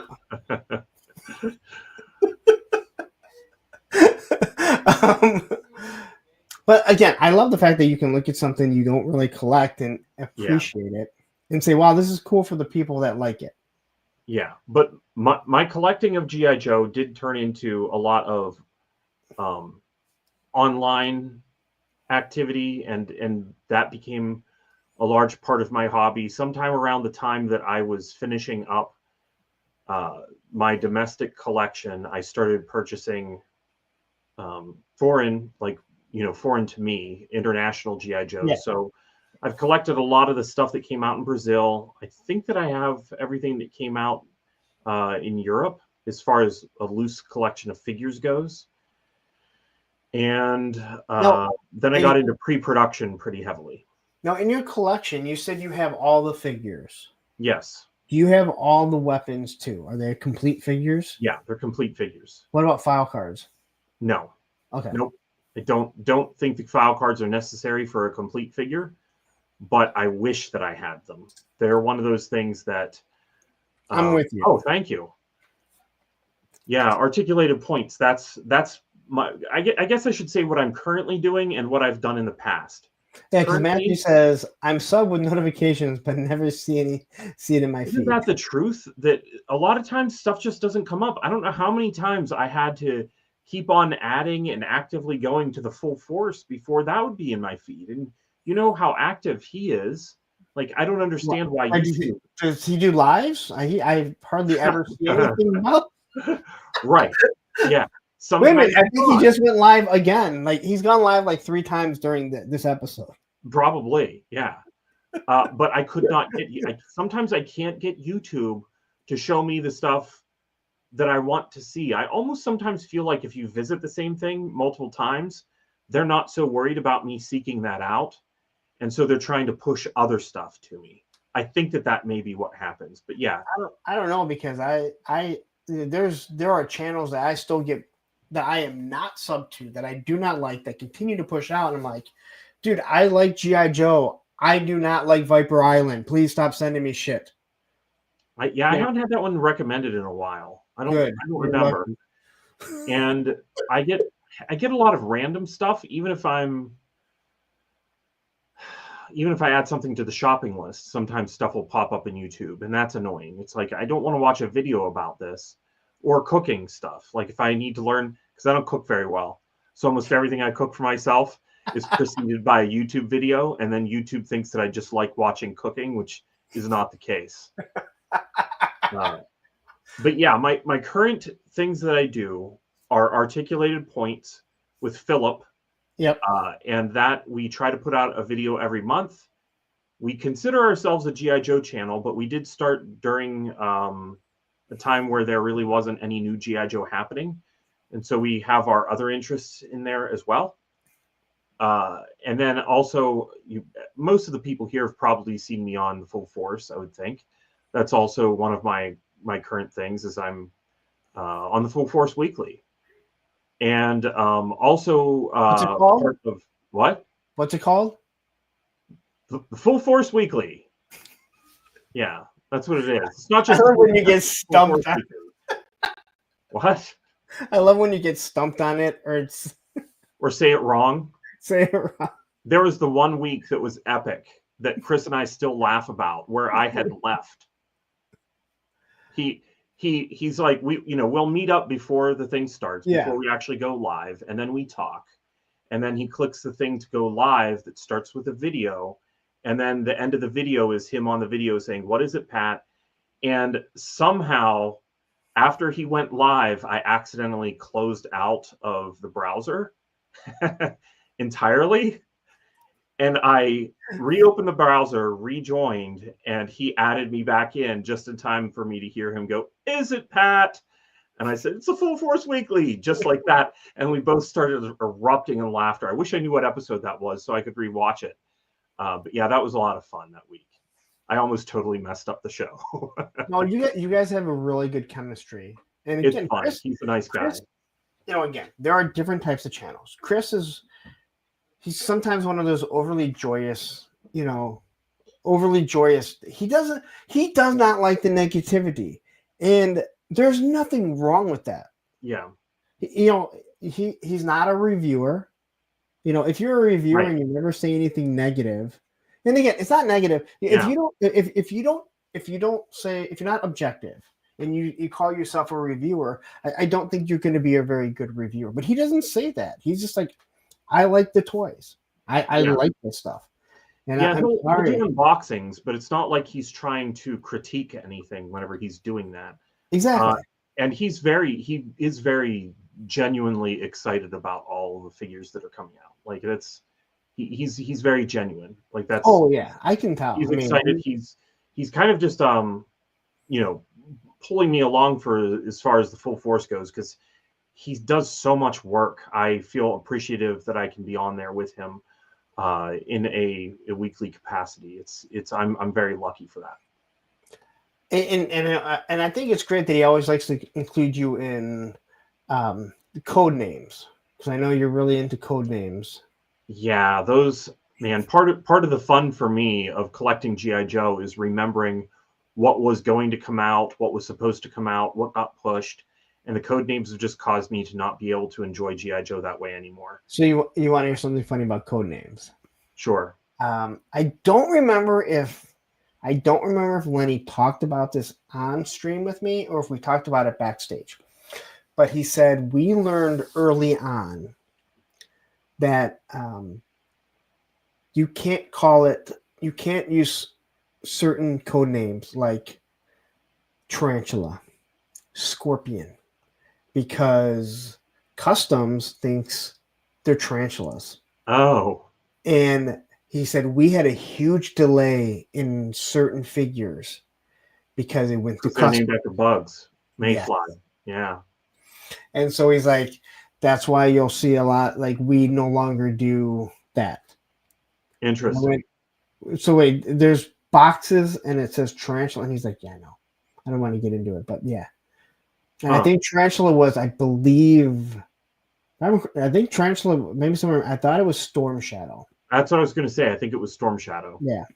Yeah. So there was like tarantula. He said a few of them, which would kind of make sense because if I remember correctly, because that wave was Spirit, Storm Shadow, and the Cobra Officer. Okay. And then Crocmaster came out like that was the deluxe figure. But I remember telling me, and I was just like, so they saw Trent. He's like, yeah, they thought that these were tarantulas. Yeah. And we shipped a bunch of tarantulas in cardboard boxes. But he's like, we learned not using those code names. Again, I don't know why you're using code names to begin with. Right. I'm not real sure either. Probably so that they can be still in control of the reveals. Because if they didn't have that, that wouldn't be part of it. Yeah. But again, I'll be at Sergeant Red's and I'll see the boxes coming in. I'll see the Star Wars and Marvel Legends. They all have code names on them too. Right. But no one's trying to decipher them. Like it's. But I think it's funny that Chris always brings up. He's like, "Okay, now we got to get the code names." I know it. Pat loves this. Well, I think it's because I would get glossed over so many times. He'd start going over the code names, and it would just be like, "Yeah, I don't know what's happening anymore with this, and I can't keep it straight in my head because none of this. It's the part where we're talking GI Joe, but we're talking in code, and I just can't follow it." Here's another thing: is that when I was talking to Lenny, he goes, I want to say it's one of the Star Wars guys. It was one of the Star Wars names. I can't think of who it is, but he goes, "We will see them break the code name," and we're like, "How the fuck did they figure that out?" He's like, "I don't know how they figured it out because no one knows except for the people in here." But he's like breaking what it is, and we're sitting back going, who told him? Like there's no way he could have known, yet he somehow figures it out. Yeah, because having seen them after the fact, it's not like you can really decipher them from what the code names are, because we were trying to do a lot of that early on, but the code names are just almost at random of what character or whatever they're matched up with. They pick a theme and then they just apply several names from that theme that work to whichever character, and there's no meaning behind it, so we can't really figure anything out based on it. And so many people were trying to figure it out, and I remember Lenny telling me, he's like, there's no, like, it wasn't like these are Mary Poppins names, like for these, like there was no rhyme or reason. It was just like we picked something out and that's what it is, so that wave is what it's going to be. So the full force. So what is that? Articulated points. Okay. And Joe Declassified. That's the other one that I am currently actively still with. So what are you doing on Articulated Points? Articulated Points, actually, that channel is myself and Philip Donnelly. Okay. And we created that channel because we wanted to just have an outlet to put things that we find interesting that are part of toy history. Philip will sometimes do Disney, and sometimes it's just a lot of it's documenting things, I guess I should say. I definitely wanted to have a spot where I could almost tell the story of something that I'm aware of or I know. I don't know if you've seen like my Sergeant Savage episode of Articulated Points, but the story of that goes, I was actually with Chris at the time at a convention. We were at Assembly Required, and I had on a Sergeant Savage shirt because I've collected Sergeant Savage for years because nobody else is collecting Sergeant Savage. I'm with Joe Declassified. I love the backstory of things. So if I can get pre-production materials or pre-production figures or anything I can get that tell me more of the story of how G.I. Joe came to be, that is like what really drives me. And so not a lot of people really liked Sergeant Savage. So a lot of that stuff was just kind of available. So I started collecting it and learning the real story behind what happened and how that doesn't really match up with the general perception of it. And I can remember being there with Chris where somebody looked at my Sergeant Savage t-shirt and said, that ruined G.I. Joe. Why do you have that on? And I was like, well, it really didn't ruin G.I. Joe. That's not really the story of what happened. And over in the Declassified booth, I have, all the paperwork that tells the story. But then I realized, no one wants to go to a convention. Well, some people do. I do. And read through 40 pages of memos or whatever it may be to see the story of Sergeant Savage. So that's how that particular video came to be. But even prior to that, I knew Philip because we'd worked on yojo.com together. I was at Yojo for 15 years. Philip was there, along with me, and a lot of the figures and a lot of the work that went into Yojo was Philip and Terry, but I had been there for a long time as well myself. So I knew Philip, and we just kind of decided that we would try the YouTube thing by making some videos that we hope some other people enjoy, but also have an outlet to tell those behind the scenes stuff. And really, if you hate Sergeant Savage, that'd be the video to watch. If you love Sergeant Savage, I don't know how you haven't already watched it, maybe, because there's not a whole lot of Sergeant Savage stuff out there to be enjoyed. But yeah, Articulated Points, we try our best to be informative and to have a spot to archive some things. That said, I think that we've improved on our quality over time, but that was bound to happen. I didn't know anything about videos or editing, so those first several years, my lighting isn't as good as it is right now. The audio is rough. My editing is slow, but it's a lot of fun, and I've learned a lot myself putting it together. I've said before, not that again. I'm very one take. I don't do a lot of editing, but I've learned microphone, camera lighting a little bit better. Go watch my early reviews when I didn't know what I was doing. You'll see me walk into the camera because I didn't realize, I could just cut it and start it. So I'm like hitting record and then I'm walking around my bar. I'm 5 feet away going, so this is the gung ho, and people got to be going like, dude, I can't see it. Like, I didn't know what I was, and I leave them up there because I want people to be able to understand, like, hey, we all didn't start where we're at now. We all started, many of us, I can't say we all, many of us started at a really crappy place creating stuff. Yeah, and I never would have gotten started if it hadn't been for Philip, because I was of the mindset that I needed to make everything and go back, and after I'd learned, like maybe once I was into my 10th episode, I could go back to my first one and make it better and then put it online, because I didn't want to put out anything. And he was like, we just need to get started. Yeah. And so things have changed a lot over the years, but it's been a lot of fun. And he's incredibly knowledgeable about G.I. Joe and a lot of other toy lines. So you don't only cover G.I. Joe with articulated points. That's right, because we have other interests, and so there's a little bit of the thing that we're interested in that month may be the thing that we feel inspired to put online.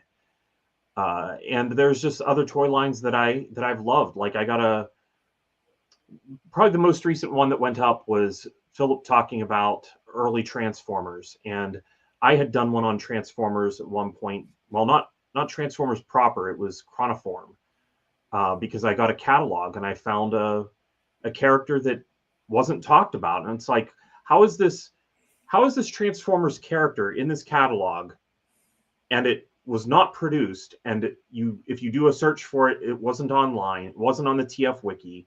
Like, how is this information not out there? And so I just thought, you know what, that's going to be my video this month. I'm putting together this thing, and it was one of the watches. I don't know if you remember the Chronoform watches that transformed. You mean the little Transformer watches? That's what they were called? Yeah. Mm-hmm. Yeah, I remember. I remember those. Yeah, there was one that didn't make it, and I just thought that it was amazing how much, as a community, we're all very good about like preserving characters and information, and this character just wasn't out there at all. So that's the kind of thing that I like to put out and put up, and that you should expect from articulated points. But as I think Matthew said, it's not always going to suggest it to you. So hopefully it does get some suggestions. I still need to put together something. And Viper Scout had a gray one. Yeah, I had the silver one as a kid. And yeah, I didn't realize they were real characters though. Well, it's a little weird because Chronoform was a toy line that mostly just released toys that Hasbro didn't pick up. Okay. Like if Hasbro wasn't going to release it, sometimes Takara would just release it themselves in the Chronoform toy line. But a few of the watches, I don't know how the agreement worked or why they did it. A few of the watches were branded Chronoform Transformers. So it had both branding on there. Okay. So it was almost like a crossover even in the 80s. Yeah. I just know that they had the calculator watch. Yep. Calcor. He was one of the ones that was an Autobot. Yeah. And your teacher said, you can't use a calculator watch. You're not always going to have a calculator with you. Yeah. No, fuck you. Yeah, that's all I have. That's right. Yeah. Everybody has a calculator in their pocket every day. Every day. Yeah. A scientific calculator even. Yeah, exactly. Along with the TV and everything. Right. Yeah. So you said Joe Declassified. Yes. Now what is that? Like what do you cover on that one? Joe Declassified is a large group effort, and this is a lot of people created by Nomad. I'm not going to remember the year, maybe 2006, 2007. And essentially, he realized that a lot of us that had a lot of this pre-production stuff were going to the G.I. Joe convention anyway. And wouldn't it be cool if other people got to see that stuff? Okay. And so he spearheaded paying for a booth at the GI Joe convention and not selling anything from it.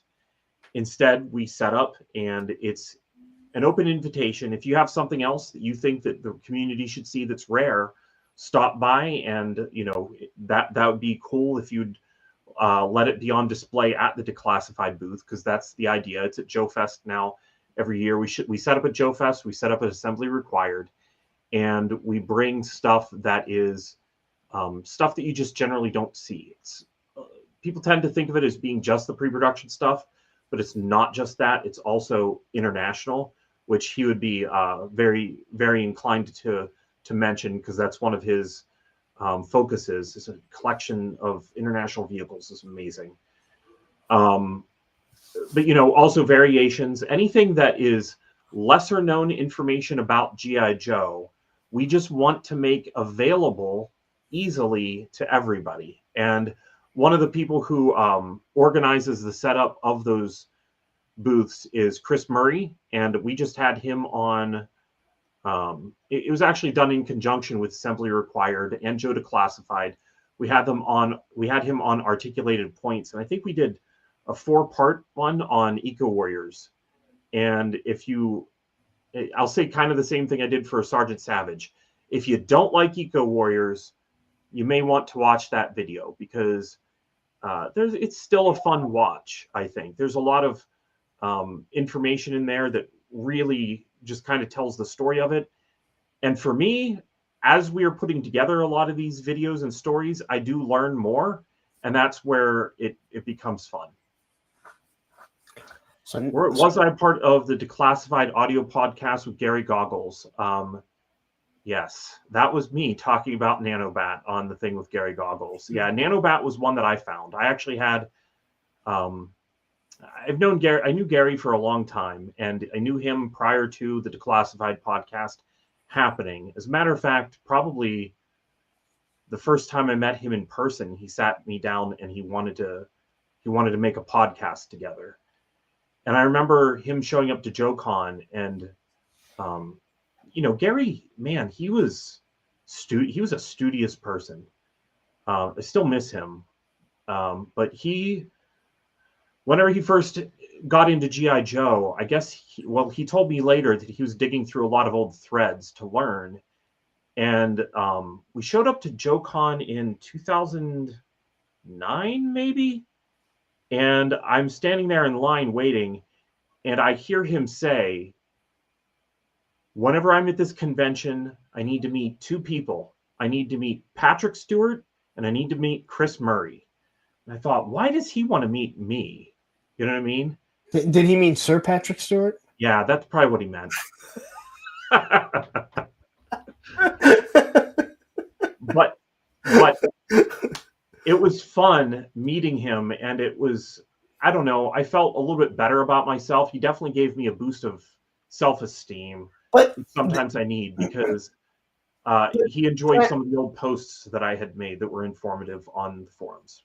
So, but let me ask you this: like, when you heard him say that, was that before like being on YouTube? So he had no idea really what you look like.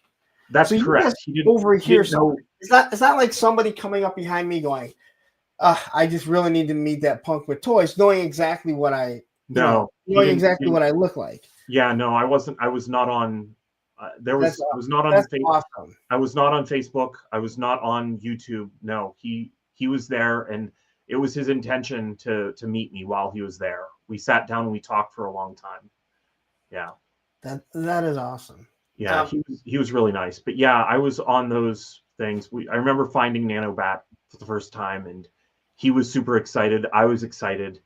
But yeah, it was a fun time. All right, so I got to ask you this, because you just brought it up, and I don't know if you can talk about it or not. You said you were part of Yojo.com. Yeah, we could talk about that.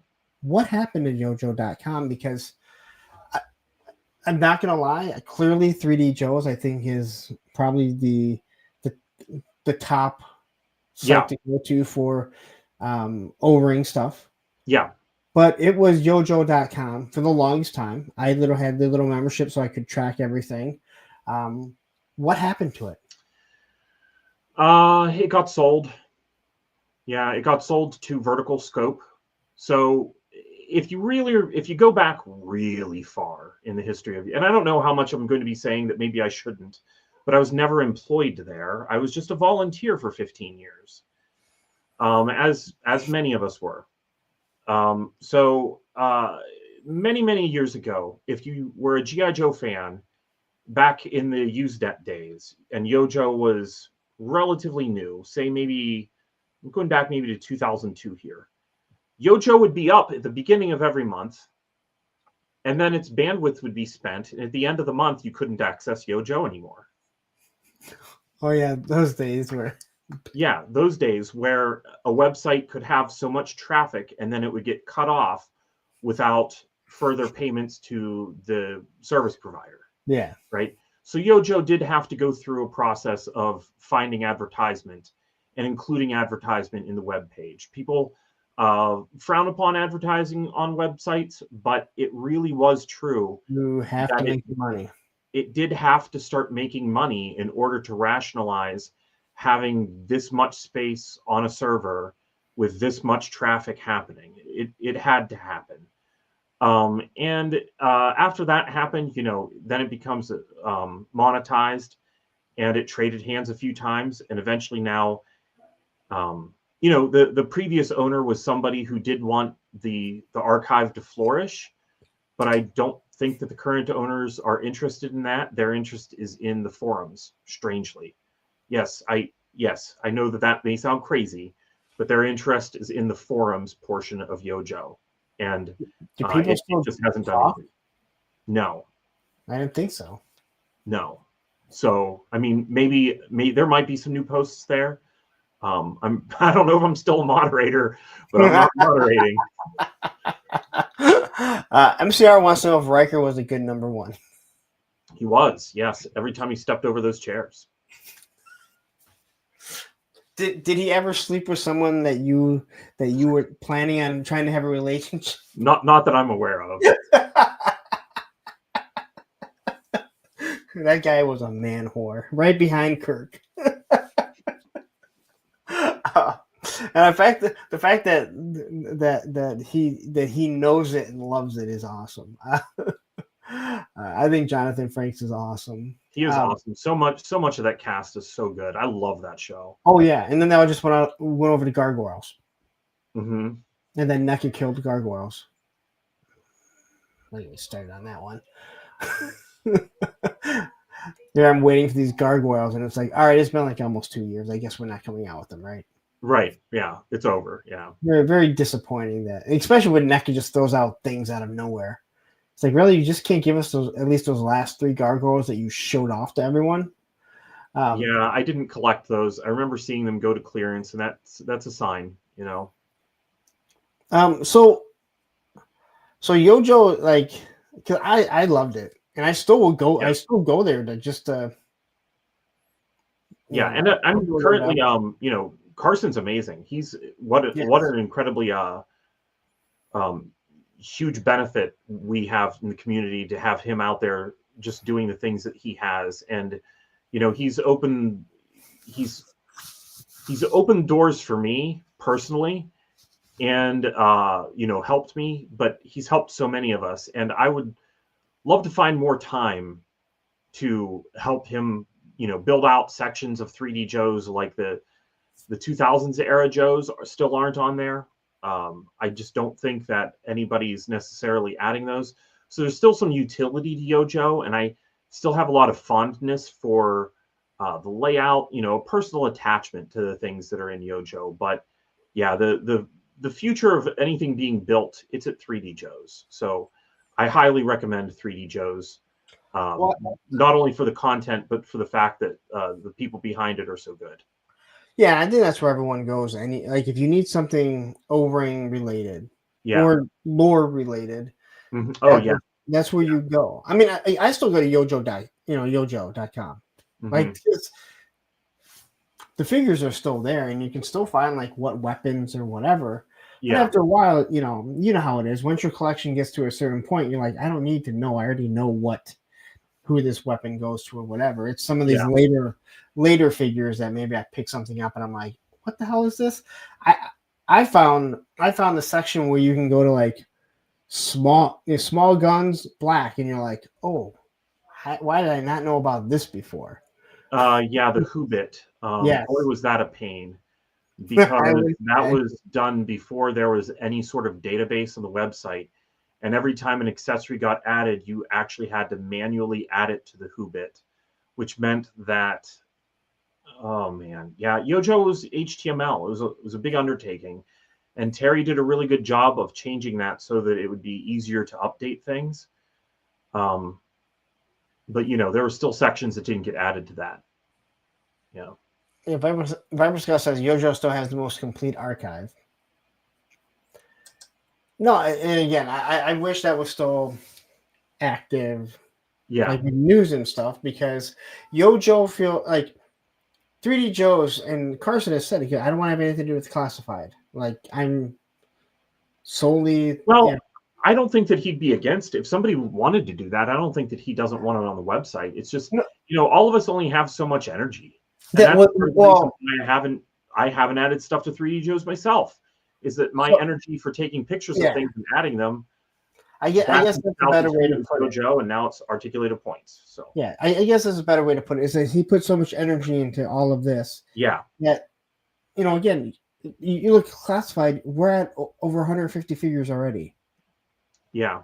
So to go through all of that, and again, he doesn't just take a picture. No. They're 3-dimensional. He's using these high, these high-end cameras. It takes a lot. And again, I've watched enough interviews with him, and I only met him for a short bit. We had him stand in as our moderator, this guy right here, Matthew, because they actually looked similar. So Ed, my other moderator, were there, and we're like, we both saw him. And we're like, he looks like Matthew. Let's take a picture, because Matthew doesn't want to go to Yojo. He doesn't want to go to Joe Fest. He goes to DFW because he lives around the corner. I'd like to make it out to both this year. I just don't think that's going to happen. Ben, it sounds great until you realize you're almost 50 and your energy level is at week 2 is going to be really bad. Yeah. Yes. Yeah. And at least for me, financially, it's like I'm trying to make it to Joe Fest by itself. So let me ask before we kind of wrap it up, what are you collecting now other than G.I. Joe? Because you said there's some other things that you're into. Starcom, I've got all the I have one of each Starcom item, but if I can find variations on anything, I will do that. I love that stuff. I love Diaclone as well, but I don't have every single new release Diaclone, because I don't know if you've seen the prices on that, but it's outrageous how much those things cost. $60 is a cheap one for Diaclone. $300 is, that's what they do quite often. So those have gotten to be outrageous. So I like those, but haven't been buying all of them. But I follow it and buy what I can. And so I would say that the toy lines that I collect, I also will buy stuff on like at Ross. Like today I picked up a Star Wars figure at Ross. Okay. $6 for a vintage collection. Yes.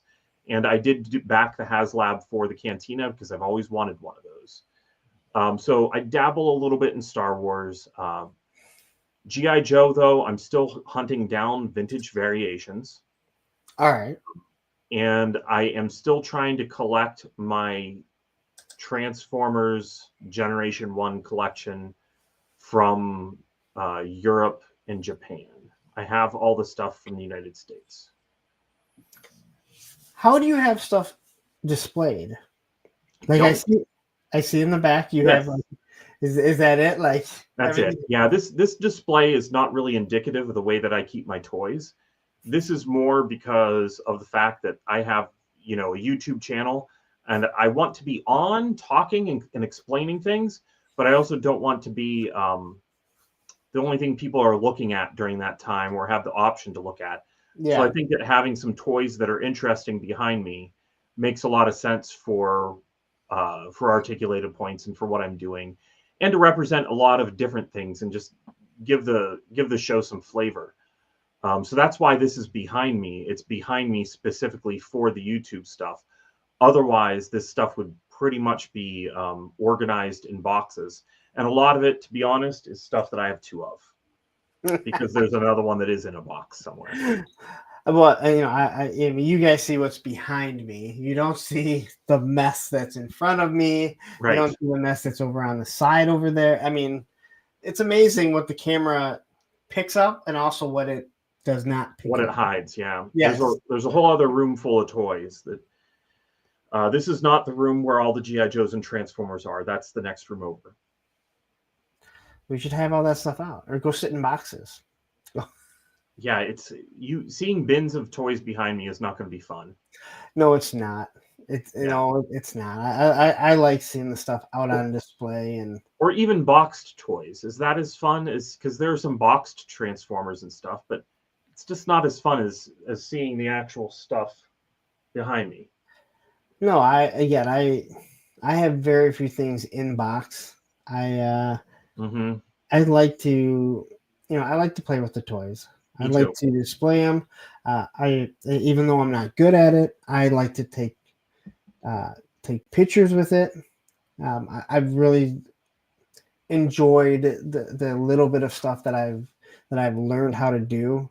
Like before, when I would take pictures, I take a picture of everything, and then you start looking at other people's pictures, and you're like, oh, okay, you're focusing on one thing. You don't have to have the whole picture, but it sucks because you pose this this figure over a rock or something. They're standing.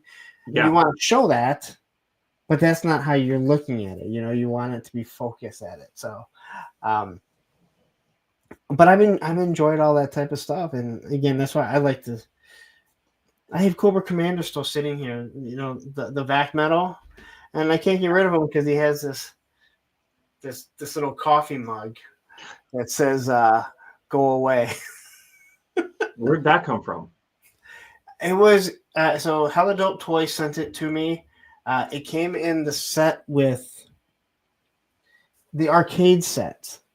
They have it has bats, like baseball bats, hockey sticks. Has a camera with either 2 or 3 different lenses that you can change. All kinds of stuff. See, this is another way that toys are just so different than they were even 10 years ago. There's so many options and so many things that you can get to add on and to enjoy what you're doing. There really is world building, and that's what I continue to say. Like with Marvel Legends, you get less stuff because of the licensing fees. Right. You get less stuff because, like, hey, what else can you give Scott Summers other than an eye blast effect or Wolverine? And I keep saying, like, just throw in little trinkets, throw in coffee mugs, throw in a book. I love the new ones that have the comics. They're useless. But once you have the 6 comics, now you have this type of world building. And it's like, do that. Let that stuff build up. Again, people are 3D printing the stuff. Yeah. But give them something, because then they feel like, hey, this coffee mug that's coming with Scott Summers or whatever, maybe it has nothing to do with anything, but it's something that I can use in my display. Yeah. And I feel like I'm getting a little bit more for it. Yeah. And when other little companies are giving you, an arcade, it's an arcade that actually lights up with 33, I think is 33 like different accessories. Some are real small, like there's like a basketball and soccer ball. If they can do that and it's $25 or whatever it is, why can't Hasbro have some stuff that they just throw in there? So yeah, I don't know. It's one of those really weird things. So, but I love the world building aspects. And again, for me, I'll say this: I do still collect, obviously, O-ring Joes and Ford. Yeah, again, I've seen some of your reviews. I've enjoyed watching your reviews of 1982 stuff. Yeah, and now I'm on series 2, which I'm glad, because I'm not gonna lie, reviewing all of series 1 got really boring. They're all the same figure. They're all the same figure. but it's nice to go back and actually look at the detail that was in that stuff. Like you didn't like I played with the toy, so I wasn't paying attention to all of the little things that Gung Ho has on them, or Snow Job. Right. You know? Like there's so many details that to put yourself back in that time of the 80s when they were when they were designing these things, like you don't even think about it. Like they were really thinking ahead. Yeah, it was definitely there was such a huge leap in quality in 1983. Oh yeah, 1982. Yeah, and there's still a lot of little details on those figures that I don't know what they are. You know, what is that gizmo there? And a lot of it is real world stuff that whoever the designer was, mostly Ron Rudat at that time. Yep. And man, you know, that to me is where he did such a nice job of mixing and matching real world stuff.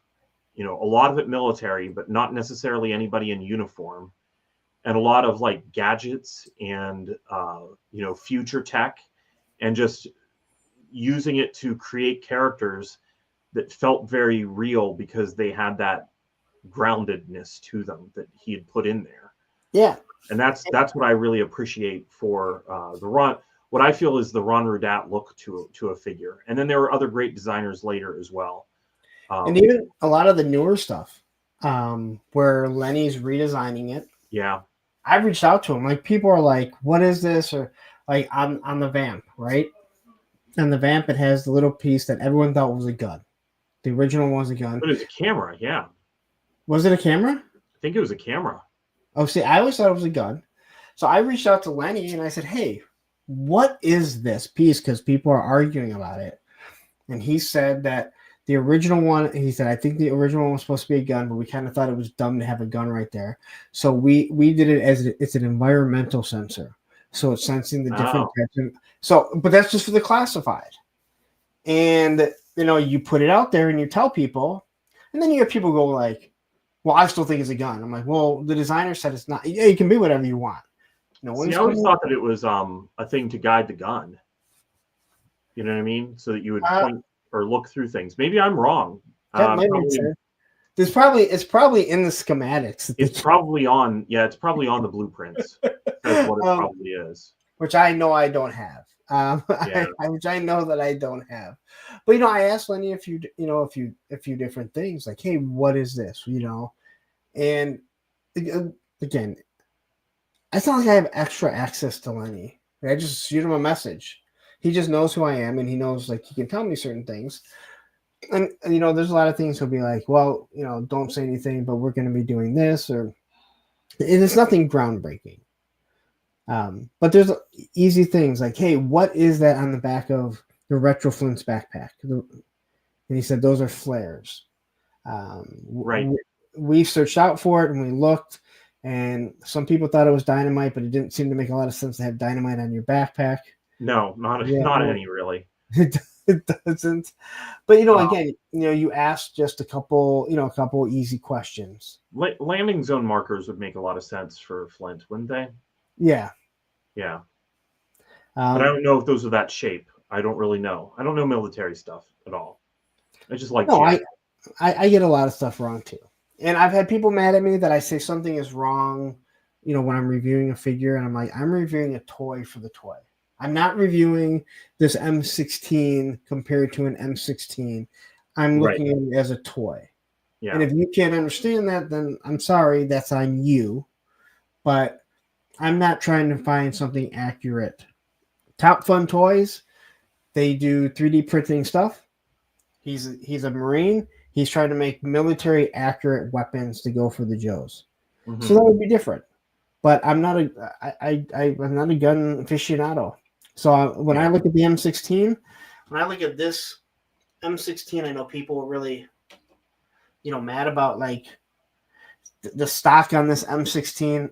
I don't know. Like, is it not right? I don't really like the scope. I think the scope is kind of dumb, but I'm not going to get mad about it. Does it fit in his hand? That's one of the things I worry about a lot. How gummy is it? Those are the things that I look at as far as a toy goes. I'm not a fan of the gumminess. No, I don't think anyone is. No. Believe me, I don't think. And I know for a fact because a lot of this stuff. Again, that interview with Lenny was like a year and a half ago.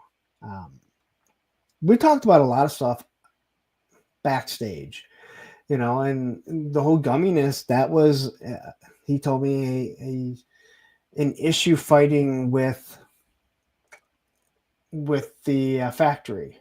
They weren't understanding. They didn't want to change it. And again, to me, it's much different than a small independent company that the owner gets on the phone and says, "This is not what I wanted." It has, bro. It's all this red tape that you have to go through. Lenny doesn't, I don't think, just get on and he called the factory and say, "Hey," you have to go through, whoever his boss is, and he's got to, there's 100 different things. We're an independent toy company, Mythic Legions, Four Horsemen. They just call up and go, "This is not what we wanted," But yeah. Graf says that rifle is obviously a small plastic one made in China, maybe Vietnam. Well, those are still made in China. They've just moved over. They're making everything out of Vietnam now. That's where the new factory is. I think that's what the delay in with the classified is right now. Well, somewhat. Yeah, I'm really not sure. Don't know myself. Well, I had somebody contact me about it. Oh, okay. I had someone contact me that is sending me something that hopefully I'll have tomorrow. So awesome. You guys will all know tomorrow if I get it. But yeah, and he said that these are out of the Vietnam, the factory in Vietnam. So I have a feeling that the delays that they said have to do with not knowing how fast the factory is going to move, and then obviously the shipping from Vietnam compared to China, it's going to have different shipping routes. How long is it going to take? How fast do they move? I think that has to do with all that stuff. So yeah, we'll see how it all works out. The direction of the print on the footlocker. Yeah, I didn't notice the direction. I watched that review as well, Bobby B's review of the Trench Viper. He pointed it out. So Bobby B and I both, on those foot lockers, when you flip them around, they ended up being on the wrong side. Like there was no way to make the writing always on the right side. Like, oh, okay. And again, I don't use them because I just don't think they were done. I don't think they were done good. They could have been done like actual lockers. Yeah. Like stand-up lockers, and then you could make a display out of them. Yeah. These things were huge, and they had like a huge. There was a huge miss with that type of stuff, but all in all, the figures, as long as the figures are good, I have 3D printed stuff. Yeah, I think the most recent figure of classified that I've gotten is Saw Viper. I think is the most recent one. How do you like that? I do like it. I think that people were complaining a lot about the saw on it, but as I pointed out on the Full Force, the card art for Saw Viper actually had a weapon that had a tiny little saw on it, so it's not without precedent. It did, yeah, and that weapon was one that went unproduced. It was intended for. I don't know if Saw Viper was going to have two weapons or if it was the original one. But that thing existed at some point because it was potentially going to be reused in some of the accessory sprue figures that came in the 90s. Because it was going to show up again, but then it got canceled again. And that's the kind of stuff that I really, really get into, is looking into that old stuff regarding the vintage line. That's my most passionate thing right now for G.I. Joe, and it has been for a long time. Pre-production toys. That's what excites me. No, again, I think, they put the little saw on the front of it. Yeah. It comes off. Right. And people just, they don't have bayonet saws like that. Like, it's called a toy. It's called fun. And if you don't like it, take it off. And if you don't like the gun, Go to Gridiron and buy another gun. Go to Top Fun Toys or Arsenal Pew Pews. There's 100 people that make weapons that you can go use. Just who cares? Like that's the type of stuff that drives me nuts. I like that figure has the approach of having armor that's removable. Yep. To look a little more like the vintage figure, or armor that is on there and gives you the option of having it look like an updated figure. You get kind of a 2-for-1. So yeah, it's a good one. And this is a Top Fun Toys Saw. Now I have another one that has, his other weapons on them. But again, I think it's a nice looking figure. It is, yeah. And I'd like, again, a figure that I didn't have as a kid was Tripwire. Okay. I thought he was stupid. I love Tripwire, but okay. I mean, he was better than Barbecue. You didn't like Barbecue? No, he was another figure that I didn't have. And I pretty much could have had any figure that I wanted. So if I didn't have them, I didn't like them. But the Tripwire Classified was awesome because you can make him look like the original, or he looks like an updated version. Yep, it's 2-in-1.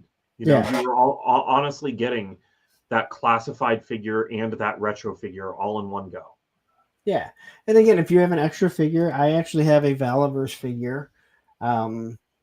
Yes, people, I have a Valaverse figure, and I didn't poo-poo all of them.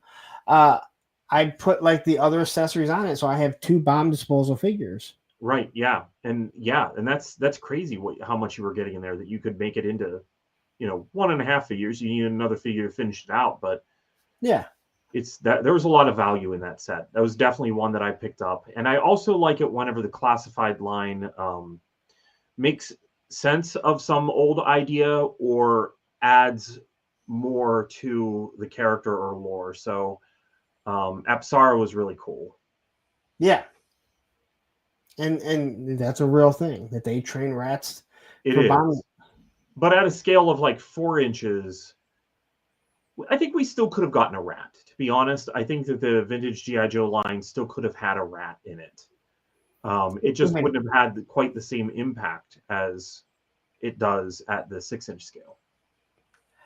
Yeah, maybe he could have come with like Dr. Mindbender. Right.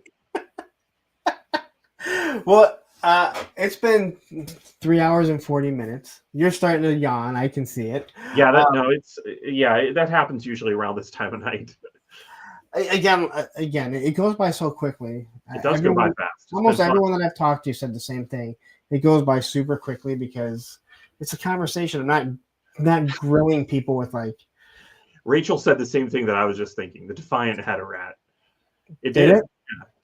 Yeah. Sculpted into it. Yeah. So that's one of the things I always say whenever if they're going to make a payload, I would like him to come with a rat. But they've already done that now with Tripwire. But they have it. It's not like they have to do a new mold. Right. They could just put a new one in there. Yeah. Yeah. And again, it's not like someone be like, that's the exact same rat. How would I know the difference with the rats? Right.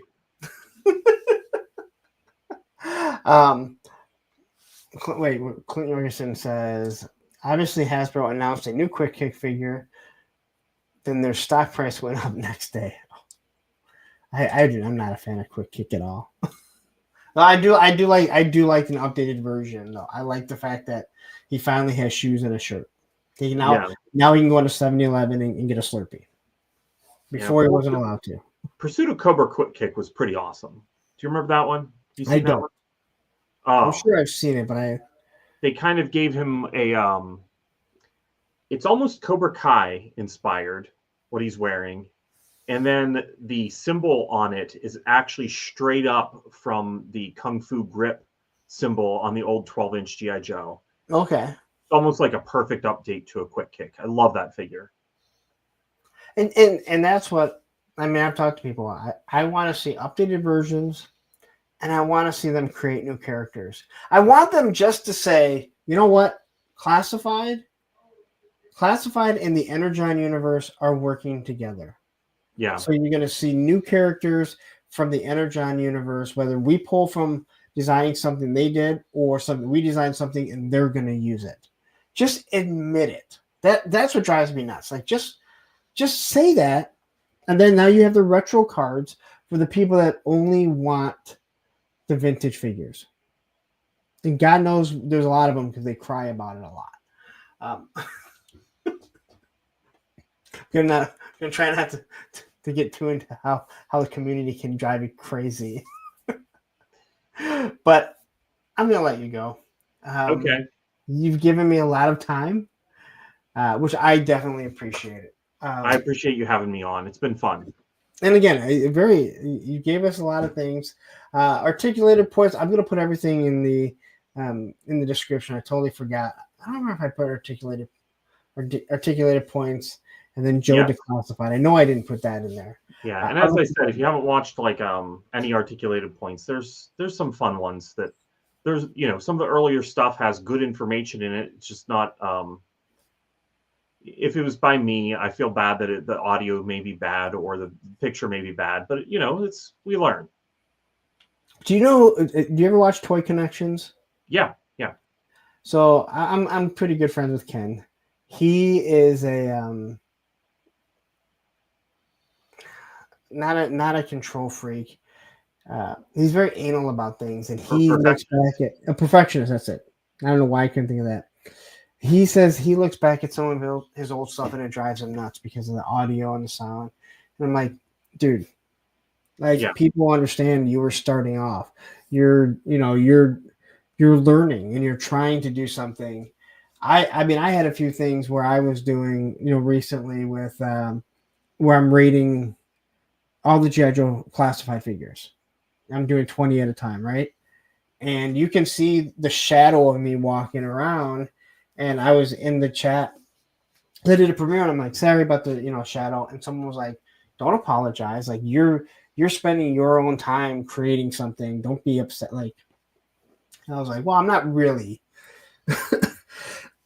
I'm not really upset, but thank you. Like that means a lot because that's just saying like, hey, we're appreciating the content that you're creating for us. Mm-hmm. I don't need a pat on the back, but it's nice to hear.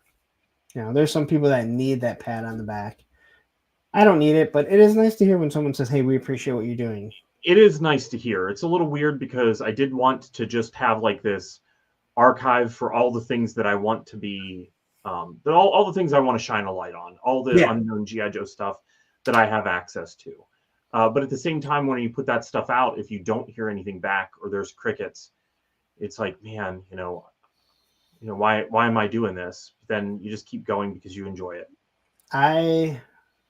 So when I started doing reviews, and I never started doing reviews to do this. I picked up these figures and I had the originals. I was comparing them. But when I started doing lives, it took me a long time because I was like, if I'm going to do it, I want it to be consistent. And before I even had a moderator, Matthew was one of the people, probably the person I bounced things off the most. And I decided on Mondays, I can do Mondays. I will schedule things. I hardly ever miss a Monday. And I remember asking Matthew right after I started, I go, is it wrong of me to say that I don't want to be talking to 10 to 12 people in a year or two from now? And he said, no, not at all.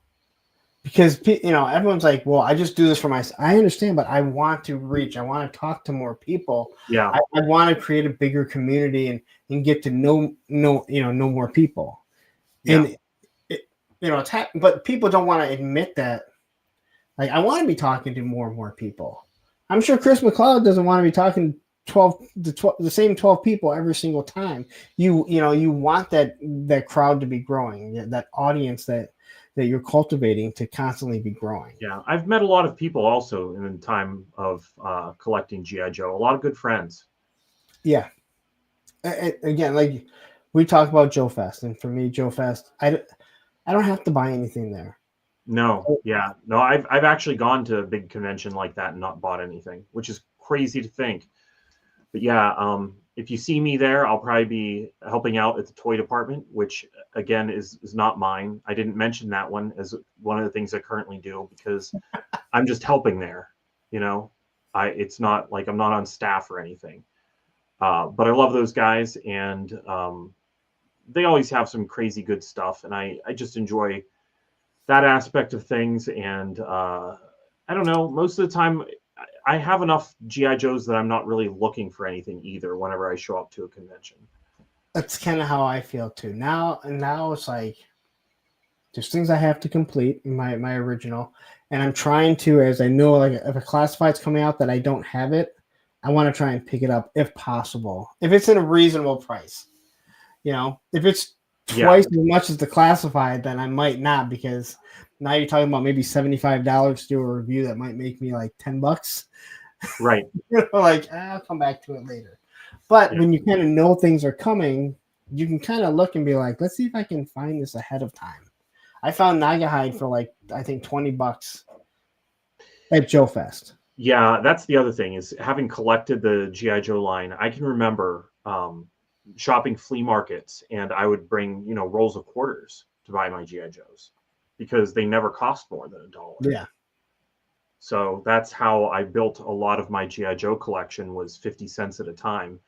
And I remember going to the one and buying the first Baroness because she was hard to find at the time, and I spent $10. I remember being like, I'm never spending $10 on another GI Joe again.